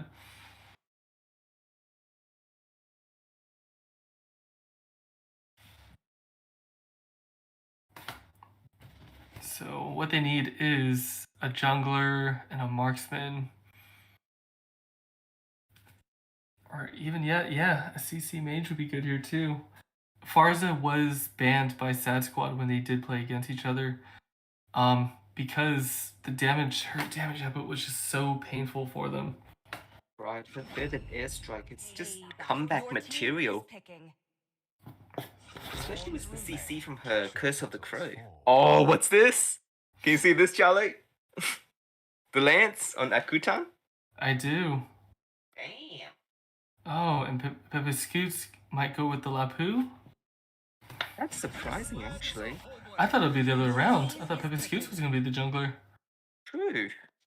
But Akutan is one of the best assassins on our server, so it's actually a reasonable one because Pepe Scoots is, I think he's more of a marksman-sided player.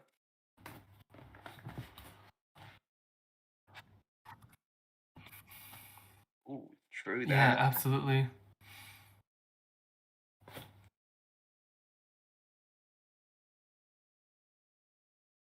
Oh, got it.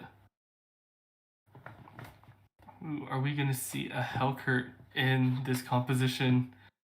Too risky, they can't do it. They're trolling. I don't know. It could happen. Or what if... Well, I don't think it's a lag out. Let's see. Surely no. What the? Okay. What? I don't understand this. We need to to shed some light on this. You can't. I don't understand it. It wasn't a lag. No, that's right. I do not understand this. I did not even expect to see this hero in the tournament. Wow, that's how you know it's a tournament. That's how you know this is the finals. What? I don't get it. Lance can run circles around this guy, not to mention the circling eagle on the Mathilda. I don't understand it. Well, let's see what they have for us tonight. Certainly it's going to be an interesting match between two formidable teams. So what do you expect how the early game's going to go? How do I expect it? Well, have to certainly go with Sad Squad. That lineup, it's just a bit too much sugar for me. Even my gummy bears don't have this much sugar in it. It's gonna make me delusional. And you probably already know. I'm already delusional enough with my main protagonist syndrome. Alright, so we can see that Farza is just getting right back into position. Ruby tries to go just to the early sweep. Often what they try to do is just pick off the HP as much as possible, that if they don't get the kill... Oh, wait, look at Hellkurt. Look at Hellkurt. The Deadly Stingers, he's trying to invade. He's trying to steal the buff. It's free real estate for him. He's not trying anymore, Rabbit. He's got it. He's taking it. Look at that. But then, look at the two mages. The opening of the map, and the Lethal Wanderer goes to the pocket of the Lancelot with these Thorned Bros. He's trying to steal more than that now. Yeah, he's trying to go and secure that red right away, because the moment they realize that the red is gone, and they can see the Hellkurt already has red. Go ahead, Rabbit. Esme goes forward on all the Thorned Bros as well, trying to secure the kill, and he goes forward one by one. He's going in. Can he get it? But no. Oh, wait, there's more. The shield. The Soul Bloom from the Mathilda and secures the kill on top of that Esmeralda. And there's the Soul Bloom just popping off. They want more items from it, but flick away. Oh, but no. That was the Ancestral Guidance passive.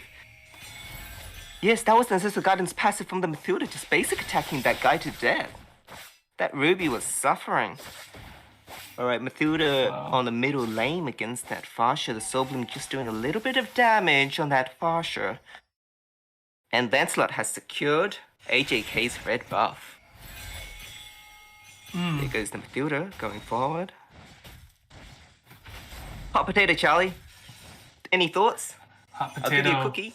Give me a cookie. Yeah, well, just seeing that, I love the early fights that took place. Like, it's only been 2 minutes, and that fighter on red definitely was a highlight. Pumpkin's been doing such a great job of just doing that extra damage at mid, because just a little bit more, as far as it is retreating, and with Turtle already up. So we can see that it looks like it's going to be a secured Turtle for Sad Squad. No contest whatsoever. And it is secured. Alright. So looking at top lane, Pivotski has about 50% of health.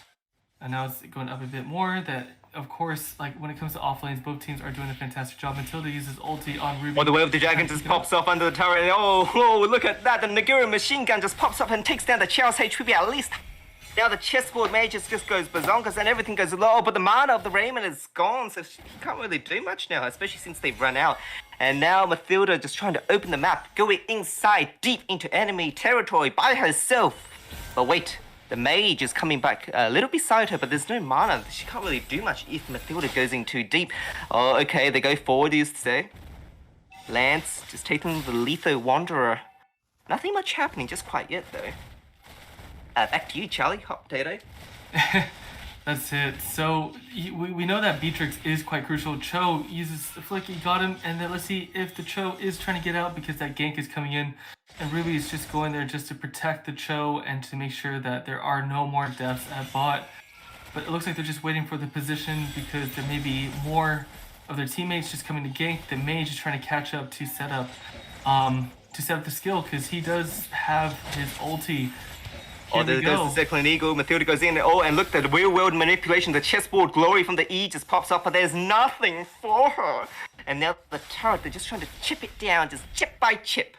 But no, unfortunately, there's no minions for them. Oh, but wait, this Lance goes in with a Thorn Rose as well. He's used the Retribution as well on top of that Ruby, but no, unfortunately, nothing happens on it. And unfortunately, the Way of the Dragon from the Child does not pop off. Otherwise, he could have kicked them. Red team turret has been destroyed. And 10 seconds until the next turtle. A thought for your thoughts, Cookie. A cookie for your thoughts, Charlie. Who will get this next turtle? Who will get the next turtle? Based on their items. Their items. Alright, let's check it out. Their items. It's still a bit early because there isn't a first item yet. Except for Eve, who may be able to secure it just because she has that mana regen and that damage as well. So I don't know. I think personally I feel like they're not going to prioritize Turtle as early because AJK did such a great job of just pushing that bottom turret. Oh, there goes the Esmeralda going in, and just a tiny little bit was the falling star moon. Oh, and the real world manipulation from the Eve going forward and circling Eagle just going on top of that Ruby. Oh, but killed. The Lancelot just went in. He used everything, defensive execution on top of that. Oh, but the Lapu, don't forget the Lapu. He went in with the Brazen Fire, then Raging Slash as well. Just securing kills left and right. But now there's a free turtle to the side of Sad Squad. But Mathilda's got the Soul Bloom as well. Will she steal the turtle? Oh, she didn't. What a good girl Mathilda is. There you go. And I think that's the second turtle that Sad Squad has secured. Exactly, sir. There you go. So Sad is really setting the tempo. They're stealing the buffs. They're getting the turtle. Like, this is snowballing at its finest. That you can see that when it comes to the goal difference, it is roughly around about 5,000 difference. And so they did a great job pushing bot, but let's see if they can make something happen top. Who just clearing the lanes with his Justice Blades, not using the Bravest Fire to ulti just quite yet. There's the Eve was the second, on the top of it was the Void Crystals, just clearing the minions just a tiny little bit. Oh, Wonderful. But what's this? Mathilda! Oh, there's Esme with the Frostmoon Casket going forward, just trying to clear that minion weight off, but the Void Crystal goes on top of it as well. Oh, wait, the Bravest Fighter on the Lapu goes as well, with the Land Shaker just stunning a tiny little bit, but wait, there's more! Oh, there's the Thorned Rose on top of it as well, just trying to get the kill. Oh, and wait, this is the real world manipulation on the Eve, just securing the kill on the Esmeralda. And Esmeralda got picked off by that quite painful. There was just so many people on top of her, she really couldn't do much. Oh, but wait, the second Eagle on top of the Chow gets flicked and the Soul Bloom gets a little tiny bit of damage on top of the Chow, and the double shot Godmore of the Beatrix was just quite picked out by that Chow. His map awareness is off the charts. He knew that Beatrix was going to be hiding there because he didn't know where she was on that map. And he made a calculated decision not to go into that bush. Back to you, Charlie boy. I'll give you Coca-Cola next. Alright, oh, there's the land shake. Oh, the Raging Slash as well. He used the whole... Oh, wait, what's that hook? I'm offended. And he used the Don't Run Wolf King on the Ruby as well. Simp is just doing everything now. And the real world manipulation from the Eve. Just trying to get their damage on HP just a little bit down. But she popped it off just a tiny little bit too early. So the AJK just backed off and just giving them that turret. They didn't really have much options there. But Esmeralda, what's this? She's on the top lane and pushed down that turret. Recording, going back to base. Sad Squad is desperately chasing after her, trying to get a kill, trying to get something in return. But now the turtle is going to go to the side of Sad Squad. Do you reckon AJK can challenge? No, I think they're going to give it. They're being patient. In terms of late game, I'm divided because... Oh, what's this? Lapu, big boy. Oh, the real world glory manipulation. Oh, Raging Slash is going to go in. Oh, what's this? Lancelot, you greedy little boy. Going after the... Oh, what's this? He's using everything. Defensive execution as well. And he's using the Thorn Breath as well and getting the kill on the Fasher. Oh, but Chow, I'm waiting for you to use that dragon move there. You could really do a number on that Lancelot, given the opportunity. Do you reckon Chow can do anything this match? Or will he just be stopped by the initiators? Well, we haven't really seen... Ooh. There you go. Go on, Charlie. Yeah, I was going to say that when it comes to the Chow, like throughout this whole game, it's been 8 minutes. He hasn't been there for any assists. He hasn't had any kills. I think like his contribution would be hopefully to lock in that Lance. Because if he's able to lock in that Lance with the ulti, then that could turn the tides of this match. Because the goal difference now is 9k. Oh, Esmeralda was forced to flicker out. Oh, wait, there's the feathered airstrike on the back line, doing the artillery support. Bang, bang, bang, bang, bada bing, bada bong. Hey, all that damage is going forward on their back lines. But not much happening for them, unfortunately. This is just a tiny little skite. They're doing these tiny squims in, out, not investing heavily in anything just yet. Once we see the next huge investment by either of these teams, there should be huge collateral costs for them. Look at Eve, that cheeky bugger. Using the Void Crystal to slow down the buff, enjoying it out. That Ruby wants to be initiated. Oh wait, the Soul Bloom goes forward a tiny bit. Oh wait, the Way of the Dragon goes off on the Chow. And the artillery support of the Feathered Air wins from that Fasher. But unfortunately, it's just a bit too far away for her to do anything. And she gave up on it.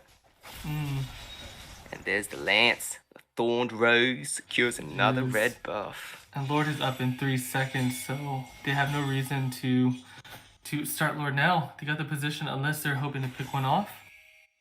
Asa! Think about it. So looking at this progression, let's put it this way, do you think this match will be ending in 12 minutes? 15, 20? I'm going to say around the 16, 17 minute mark. Ooh, spicy. And like Sesco did such a great job with their off lanes being able to push. But I think even though Cho, or what do you call it, Farza is 0-4 at the moment, you can't underestimate the damage that she has from her ult. So I'm hoping that as the game continues that we will see them maximize the characters, the skill set of each hero. Lord is now marching down the middle lane. This is only a baby Lord with no 100% attack bonus on the turrets, but that's fine. He's still got the basic attack. He's their meat shield. Soul Bloom on the Matilda just popping off. Will she use the Circle and Eagle? But no, the Void Crystal goes on as Marauder. Oh, and the artillery support from the Farsha on the backline is going off, popping off as well. The turrets on the mid lane gets destroyed. No heavy investments just quite yet. They're just playing the kiting game, unfortunately. But right now, at this rate, it's a death spiral, and the vultures are swooping in. Void Crystal pops off, slows down the Ruby. Chessboard goes up, the real world manipulation, the chessboard glory on for all the Thorned Rose as well, using everything, the Phantom Execution, the Way of the Dragon as well, trying to secure a kill on that Lancelot. That was what we wanted to see, and look at that, that was the Don't Run Wolf King securing the kill by the Ruby on that Lancelot. That was some double tag, whoa, that was some good synergy from AJK. They just double teamed that Lancelot until he died. You know, this is actually worthy of evil genius laugh for the Chow. I mean, he's using the that skin, so might as well give him one. It's beautiful. I can tell that you have a lot of practice with that. I know I'm not to be here, but my ears are bleeding right now from rabbits. Yeah, true. I have to give them some cringy material, you know, like those Japanese hosts. Oh, there goes the bravest one. The Raging Slash goes forward as he's trying to use the land checker on top of it. Oh, the Ruby as well, using the I'm Offended CC, and the real world manipulation secures that kill on that Ruby. Wait, Chow wants to get a little investment. The Way of the Dragons just pops up, but unfortunately he dies and does not help secure the kill on that Matilda. Unfortunately, that skill got interrupted halfway. That nerf on Chow was legit, some nasty. Oh, the Beatrix was the basic attack on the machine guns, just trying to take down that turret. They're going straight for the base, and that turret goes down. GG, both teams. Well done. I'll move back to my in-game analyst. They can discuss the after-game of this wonderful game with you all. Great. Take it away, Sins. Well, in-game analyst since when? Hello? You know, Charlie, you sound so dead, you know, gotta cheer up, you know. Where's that little wiggle, you know? Gotta look at that little wiggle. Get up your chair. Yeah, get your we'll give him a bit of eye candy later. You know, the wiggle show. The yellow, blue, purple. But we can see this Lancelot is pulling up. The early game invade, he just keeps going in. The enemy core getting absolutely manhandled by the Lancelot. Early game to late game. No competition there. Very nicely done. And is there anything else much to mention? Very nice team fights from both teams. Let's move on to the next game. We all want to get this over. It's nearly 12 o'clock. It's nearly Saturday. There's one question I want to ask you, Sin. What do you think Vuthi was thinking when he picked that Hellcat? I haven't seen him pick that before. I've seen it in rank before. Vuthi, it's a strategy? It is a strategy. They do it without us, but they don't have Aldous here. I think they were going to do it with the Ruby combination. I see. Ruby, full blind, Ruby hooks everyone, and then they just pounce on them. That's the combo with Hellcat. Hellcat's more team fight than like solo early kill. They're trying to sync their offlaners plus their core. But I think that Chow pick with Hellcat, it's not too. I mean, it's good, but like I think with the combo they're trying to do, maybe like more AOE damage is needed to pull it off if Vuthi actually wants to play Hellcat into it. Because I know the stats. Look at the stats. Because I know Vuthi's intentions. I've been on the receiving end of his intention, and it hurts. All right. So Hellcat actually like works, but not in that team comp. So I think Vuthi was just trying to make a little miracle. Who win, who lost? But I mean, look at their tank. That tank did double the damage than that Hellcat, which is their core. Who win, who lost? Unfortunate. We're live, King. What are you doing, big boy? King, how about?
Hi guys, welcome back to the fourth game. If Sad Squad wins this one, they win it all. They win all the marbles. They get all the money. But if Yep, let's see. I'm simping for Sad Squad and also AJK Squad, so it is what it is, guys. Let's start the game right now. yes, Oh, the let's famous go! catchphrase. He's going for both squads. what a traitor. I'm not trading, but I love Sad Squad though. Yeah. Yeah. You know, AJK wins. We bring into the fifth game, and I'm gonna absolutely cry if we go to a fifth game because I'm running out of energy and coffee. And yes, I'm running out of energy as well. I'm gonna need some energy drink. And also, could one of the organizer please? I'm sorry. Sorry guys. Some malfunction happening. Some errors going on. So could one Guys, of the organizers could just show me? We're in the finals. Listen, we're in the finals, all right? We're at the end game of the tourney. We're at day 7. Let's just have some hype. It's either the final game or the second last game, all right? Let's get into it. First ban, again, the Lunox. I don't need to explain it anymore. We've seen it tons of times. We're going to go with the same bans from Sad Squad and AJK. Sad Squad is just going to stick to the same thing. They're going to keep picking that Lancelot if it's not banned. Akutan's going to show why his Lancelot is so feared, especially in the OCE server. 3 matches. Yes, indeed. And Sid, could you share me the game because I cannot see the game. You know, actually. Oh no. Oh no. Alright, now we have the ban from Sad Squad and now the Beatrix ban from AJK. We saw Beatrix like absolutely melt apart AJK earlier when they left it open. So now they're gonna ban it off. The Kufra ban again. They don't want to see Sims Kufra. Sad Squad has decided actually AJK's backbone is that Kufra. You know, he starts all the team fights. He's there in the middle. It's the backbone they're banning. They're taking out the whole spine. We'll call here. Yes, indeed. And then you see the Akutan, will he I was gonna say that will he able to go to Lancelot this game, but the ban Lancelot. Oh, that was my word though. And well played. The ban Hayabusa for Vuti. Is it for Vuti or for Zento's Ruby? We've seen Zento's Ruby do a number to Sad Squad. Let's see what they pick here in response to his Ruby. They might pick another Mathilda. Will they?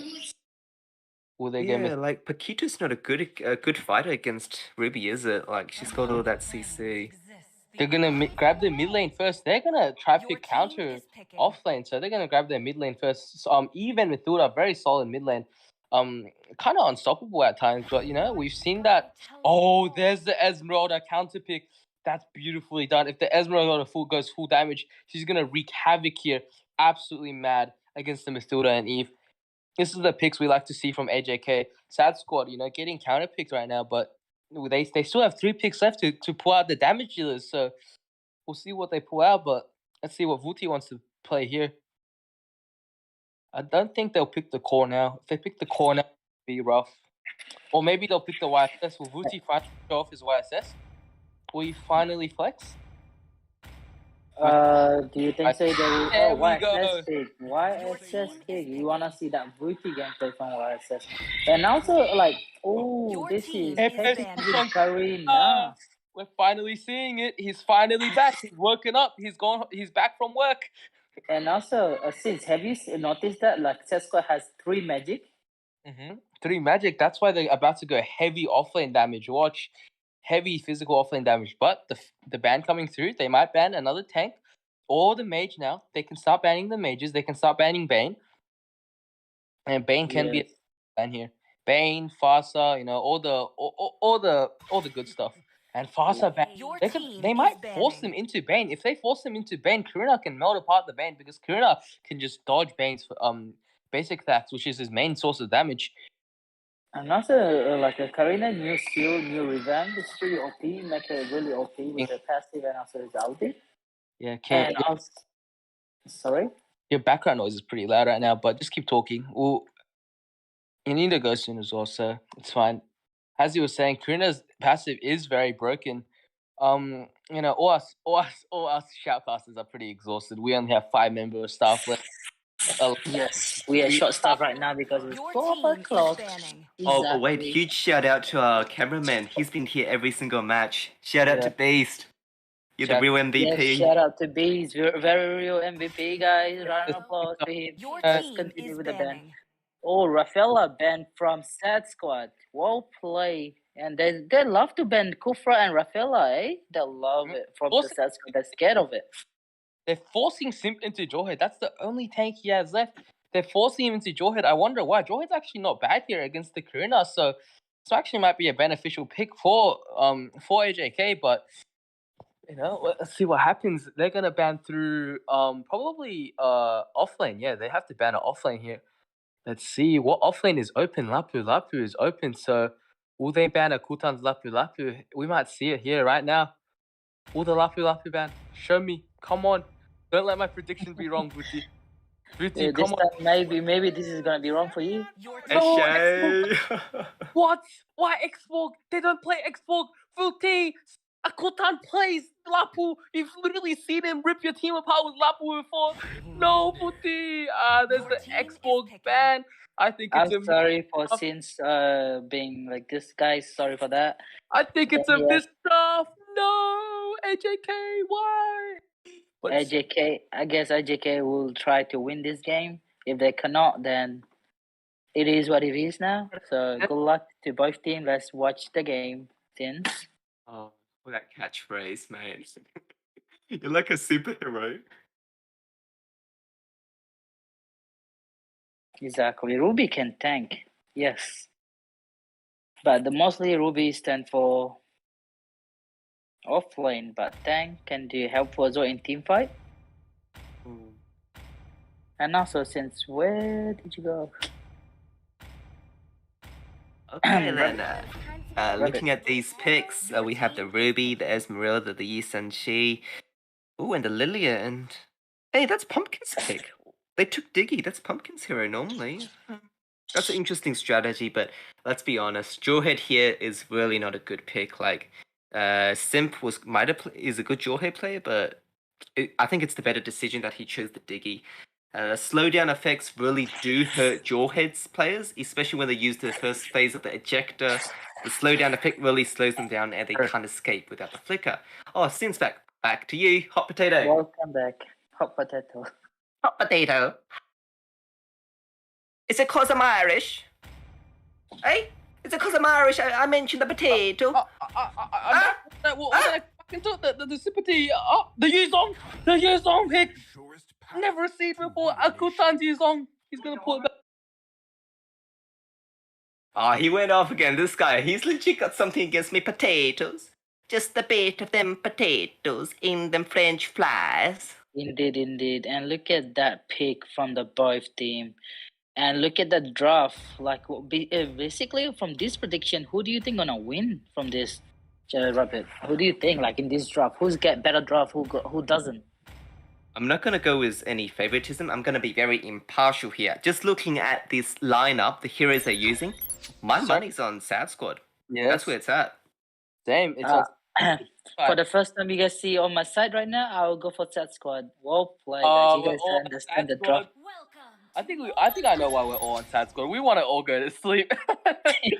This guy, legit. No, that's not the reason. It's just the quality of this lineup. There's so much early game, mid game, and late game potential. That's the only reason. Also, of course. And also the team fight from the Yuzong and the Eve. Yeah, the only reasons. Whew. Oh, look at Diggy.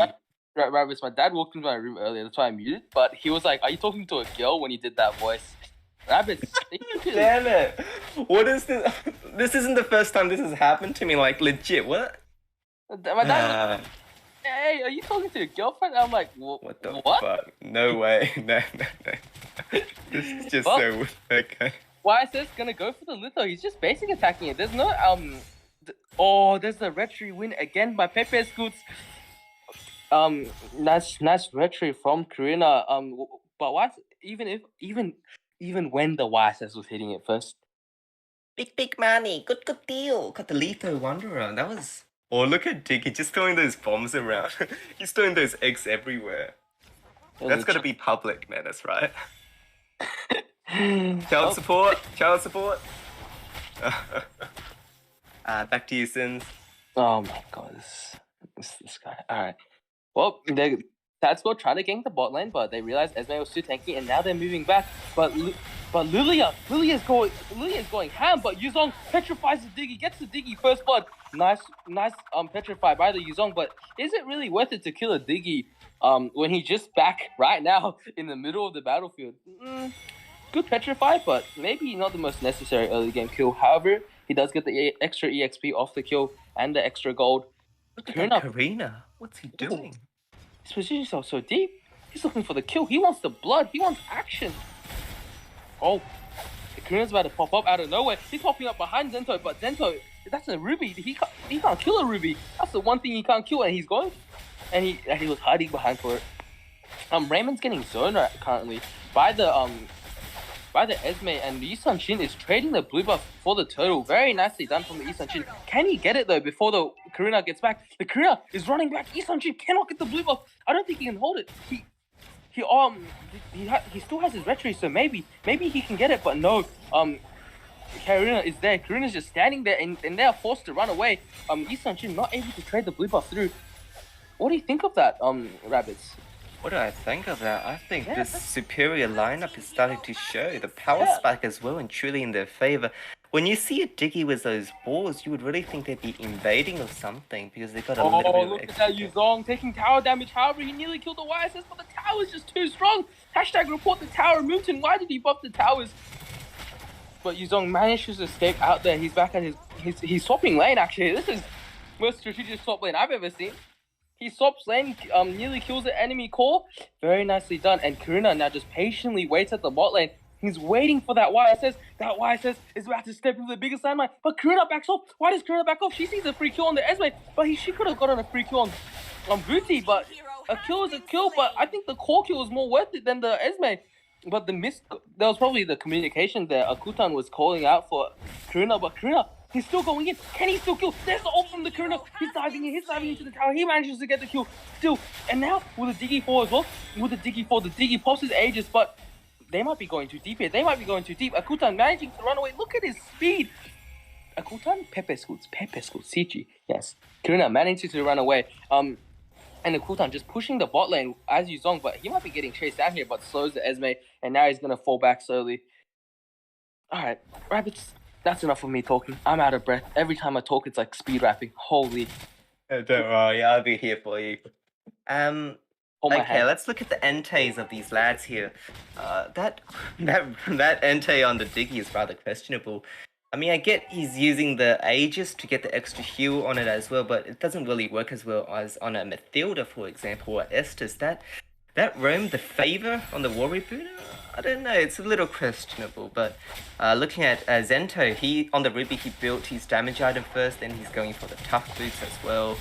But yeah. Anyone hear Entei's boots, by the way? This looks like a pretty uncontested lord. Never mind, Zento with the hook going back in. That's the hook we've seen from the first few games, terrorizing them. But Yuzong, he recalls in the middle of that, but Karina's still alive. Look how tanky he is, but the Lilia just manages to take him down. Clint gets the turtle, however. That's very nicely fought by AJK. Very nice retake of the turtle. Pumpkin forced to fall even further back. They might lose a few towers here, but Clint is going to top lane to push their towers as well. Very nicely done from Sad. Very nicely done from both squads actually. Pretty even fight, pretty even trade numbers.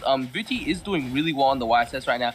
He's pushing. He's putting on the pressure. He even killed the Yuzong at one point. The Yuzong is super low every team fight. That's what I realized.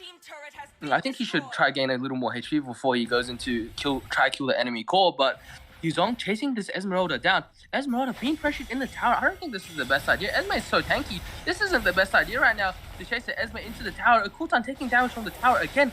Look at this man. They can't kill. They can't get a kill. Look at how tanky Esme is. I don't know what Sad Squad is thinking here. Like, this isn't gonna work out if they keep going like this. Killing Esme is virtually close to impossible here if they're gonna try to take her under the tower with Mathilda and Karina. True, and the golden EXP difference is only about 1k on both sides. Like the gold difference is 1k between Sad Squad and AJK, more to the favor of Sad Squad, of course. And it's the same story with the EXP. Sad Squad just got the 1k difference. Actually, yeah, 1k difference on the EXP as well. But the gap is so tiny, it could really go either way at this point. Yeah, I see the 1,250 EXP lead. I think is that Yeah, that's about it. the math. Oh, Raymond's now the Ruby hook, the infamous Ruby hook, but now they're getting caught out. Now they're getting caught out of position. Look at Pepper Scoots going in. Oh my god, the damage. The Karina pulling up, double kill. They try to get the Clint. They got the Clint, but they paid with their lives. Blood for the blood gods. Pepper Scoots immediately killing both of them as they killed his baby Raymond. Raymond's gonna question me for that, but you know, it's a good use of language. Be quiet. But yeah, a cool time pushing the bot lane now. Esme pulling back up. This might be a free turtle again. Yeah, this is gonna be a free turtle because Yuzong's still there. Yuzong getting ganked by the Lilia and the Esme. Yuzong might want to ult out to zone the YSS. YSS looking for any opportunity to go in, but nope.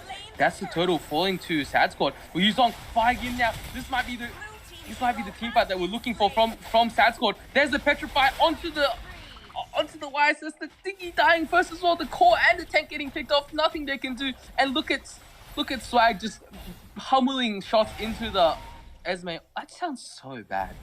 But you know, it's fine. At least sounds bad if the viewers have a dirty mind. Maybe. We're going a little out of hand here. Let's look at the goal lead, the EXP. Rabbits, on to you, mate. Oh, the difference! Oh, legit. It's actually going pretty high. There's a 3k gold lead to the favor of Sad Squad now. And the EXP difference, wow. That's a 5k EXP difference. Damn, okay. Sad Squad's well and truly got the lead now. The power spike is in their favor. But the late game, I really see it depending heavily on their marksman and Eve. Kurina grabbing this Yi Sun-jin's blue buff. He's been waiting there forever to take that Yi Sun-jin's blue buff. Got the health back as well. Very nice. Now there's a lull. Rabbits, you want to play some tic-tac-toe during the lull? Tic-tac-toe, nah, I want me snag. I need it in me Adidas bum bag. I'm kidding. But I don't really, seriously though, legit, I don't see any late game potential on the side of AJK. Do you see anything like? I don't see any long range potential here. Ruby Lilia combo, Ruby Lilia and Yi Sun-jin combo will definitely mess them up because Ruby has a lot of potential here. But as we're seeing right now, he might be getting too much pressure onto him for him to actually set. But we've seen him pull miraculous stuff before, as in the format set from the first game. We saw what Zenta can do on the Ruby. But AJK might get taken down here. But they need to get up and close and nasty for that combo to be pulled off. Do you think Sad Squad will make that kind of a mistake twice? I don't think so. Like that's why they got the Yuzong for zoning. Like they won't let the Ruby get up close and personal. The Yuzong pulls it out. I think he's gonna go with the Petrify. Yeah, that's the Petrify from the Yuzong. Diggy forced the ulti. Sad Squad just chasing it. Look at the Yuzong. Look at the Eve ulti out now. The chessboard, the playing field. They're in the playing field. Will Zento burn to death? Zento burns to death. That's two for one. Pumpkin gets traded out, but you know, but Zento and Diggy both get killed during that fight. Oh, Pepper Scoots died to the Lord actually. Oh, Lilia flickering, trying to get it. Lilia's killing the Yuzong. She flickers in and kills the Yuzong. Oh my god, they were all solo to the Lord. The Lord, the real MVP for AJK right now. Bada bing, bada bang, good deal. Just you know. You good, bro? Yeah, I'm good. I'm just high on me gummy bears, mate. Oh my god, the gummy bears. Gummy bears. Oh yeah, it's the good kind. Oh, look, the Lord's marching down. They better sync the lanes up. What flavor? You need to slap what some flavor? Oh, I don't know. It's not really PG for our viewers tonight. Too bad, the viewers are here. We can't really tell you guys the flavor. Maybe if you slide into one of our DMs, the flavor will be exposed. But moving back to the game, the Lord is coming in. I'm getting the hiccups right now. I hate this immune system. I hate this body. Please stop giving me hiccups. Oh, Sad Squad's gonna go gank the bot lane. They're gonna go gank Chow. Chow's getting slow. Chow's getting everything on him. Chow tries to ulti out, but Kurina's damage. Look. That damage is crazy. That damage is absolutely pulled him apart, like limb from limb. That's pretty gruesome, but it's exactly what happened. I could see it through the 2D screen, 3D screen, whatever. But now, what? Look at the items. Like the Eve's starting to build defense items as well. It's gonna be difficult to kill her. And it's interesting that the dragon hasn't actually got a bloodthirsty axe on him. He's just got the war axe and that's it. That's actually not bad. You can do that if you're a good enough Yuzong. All you need is a bloodlust and a defense item, like, and that used to be our old Yuzong build. But I find that build, if you're losing, it's really hard to play that build. But if you have such high snowball, you know, playing Hunter Strike is actually really good. And Zento goes in, misses his hook. That's not the Zento we like to see. No, Zento misses the hook, gets picked out by the Eve. Oh my God, Zento, what's that? What are those? I just said what are those? I'm literally 3 years old. But yeah. Ruby misses his hook flicker and gets punished for it deeply. He gets punished deep into his towers by the Eve ulti. Oh, she's laying at the chessboard. She's showing them her plans, and they're still falling for it. Eve needs to flicker out here. Look at the Esme. Look at the Esme. Just absolutely flickers onto the Eve. Eve just trying to run away as best as she can. Oh, but the Yuzong is here. She can't catch her. Esme couldn't catch the Eve. Esme's gonna get punished now. She's too deep. Oh, but Diggy ulti manages to pull through. Will they get caught? Does the Yuzong have Petrify? Yuzong doesn't have Petrify. Sad Squad needs to back off here. Eve, 2 flickers used to try catch the Eve, but Eve just manages to run away. Look at that absolutely beautiful dodging from the Eve. Opinions, Rabbits? Opinions? I can see why she picked those HP items now. Without it, she certainly would have been dead, mate. Oh, she would have been a crate sent back to us, you know? Oh, a crate with cream too. But, That's what's just playing so well. Like, I can see why they picked Diggy, trying to open the map. The Diggy combo is the Mountain Shaker from the Yi San Shi. It's a good map awareness combo, but unfortunately they couldn't really capitalize on it today. Sad Squad just has lots of these dominating initiators on the front lines that they can take full advantage of. I think the Eve is really a bait. They put HP items on it so they think, oh, if I chase it, I can kill it. But yeah, and then the Karina, Clint, and Yuzong just swinging like, you trying to kill my Eve? Whoop. That's just the bait. TikTok. Bait. Oh no, the Yi Sun-shin going a little too deep. Look at the Karina, just one shot that Yi Sun-shin. But will he get caught out here? Or will he be able to escape? Look at that jump. Look at the move. Look at his feet. The ankle broken. What are we playing right now? Oh my God, Karina ankle breaks the hell out of AJK. Wow, that is beautiful gameplay. And now the Petrify coming through. The flickers will need to be used now. Oh, Clint is also trying to get a piece of this action, but there's no way for the Clint to push, unfortunately. Raym is just watching from the walls like, hello, guys? Is anybody left for me? But Clint is doing a good job at silent pushing. They're going to grab the blue buff first before they get onto the Lord. 4 of them on the Lord. Pepe's just going to grab the blue buff first, and now he's going to move slowly towards the Lord. And now 3 uncontested Lord from Sad Squad. They did manage to kill 2 of them before they took this. Oh, Yi Sun-shin. Oh, close to taking it. Not close enough, though. This might be the end game here. They're going to line up the lanes. They're going to go in. They're going to wipe them out unless Ruby gets a juicy, delicious hook. This Diggy is doing a really good job at letting his team escape. But apart from that, he's kind of... It light terms feeding. He's trying at least. I can see what they were trying to do with the map awareness thing, but the minions are starting to increase their movement speed now. Now we're past the 12-minute mark, and the base only has 7,900 HP with only a defense of 40. Yeah, this, as Sin just said, this might be GG. Might not be, you know. They still need to break down 2 of the towers. They're lining up the waves right now. They're not lining up too well. Nobody's clearing that bot lane. The bot lane, the mid lane comes in first. They don't manage to get a push through. That mid lane tower still holds, but the top lane tower is going to fall now. Top lane inhibitor does fall. The Lord is moving in. The Lord is moving in deep. The Yuzong trying to find a good space to ulti out. He's standing at the very bottom. Zento might try to hook, but Zento is too far away. He's too focused on the Lord. But the mid tower still holds strong. This isn't going to be an end. Sad Squad didn't line that up perfectly. Nobody was bot lane to clear it, so now they might try to take this mid lane. Akuta needs to ulti out if they ever want to take this mid lane, but never mind. Raymond's damage from afar, not even in the turret zone, takes the mid lane.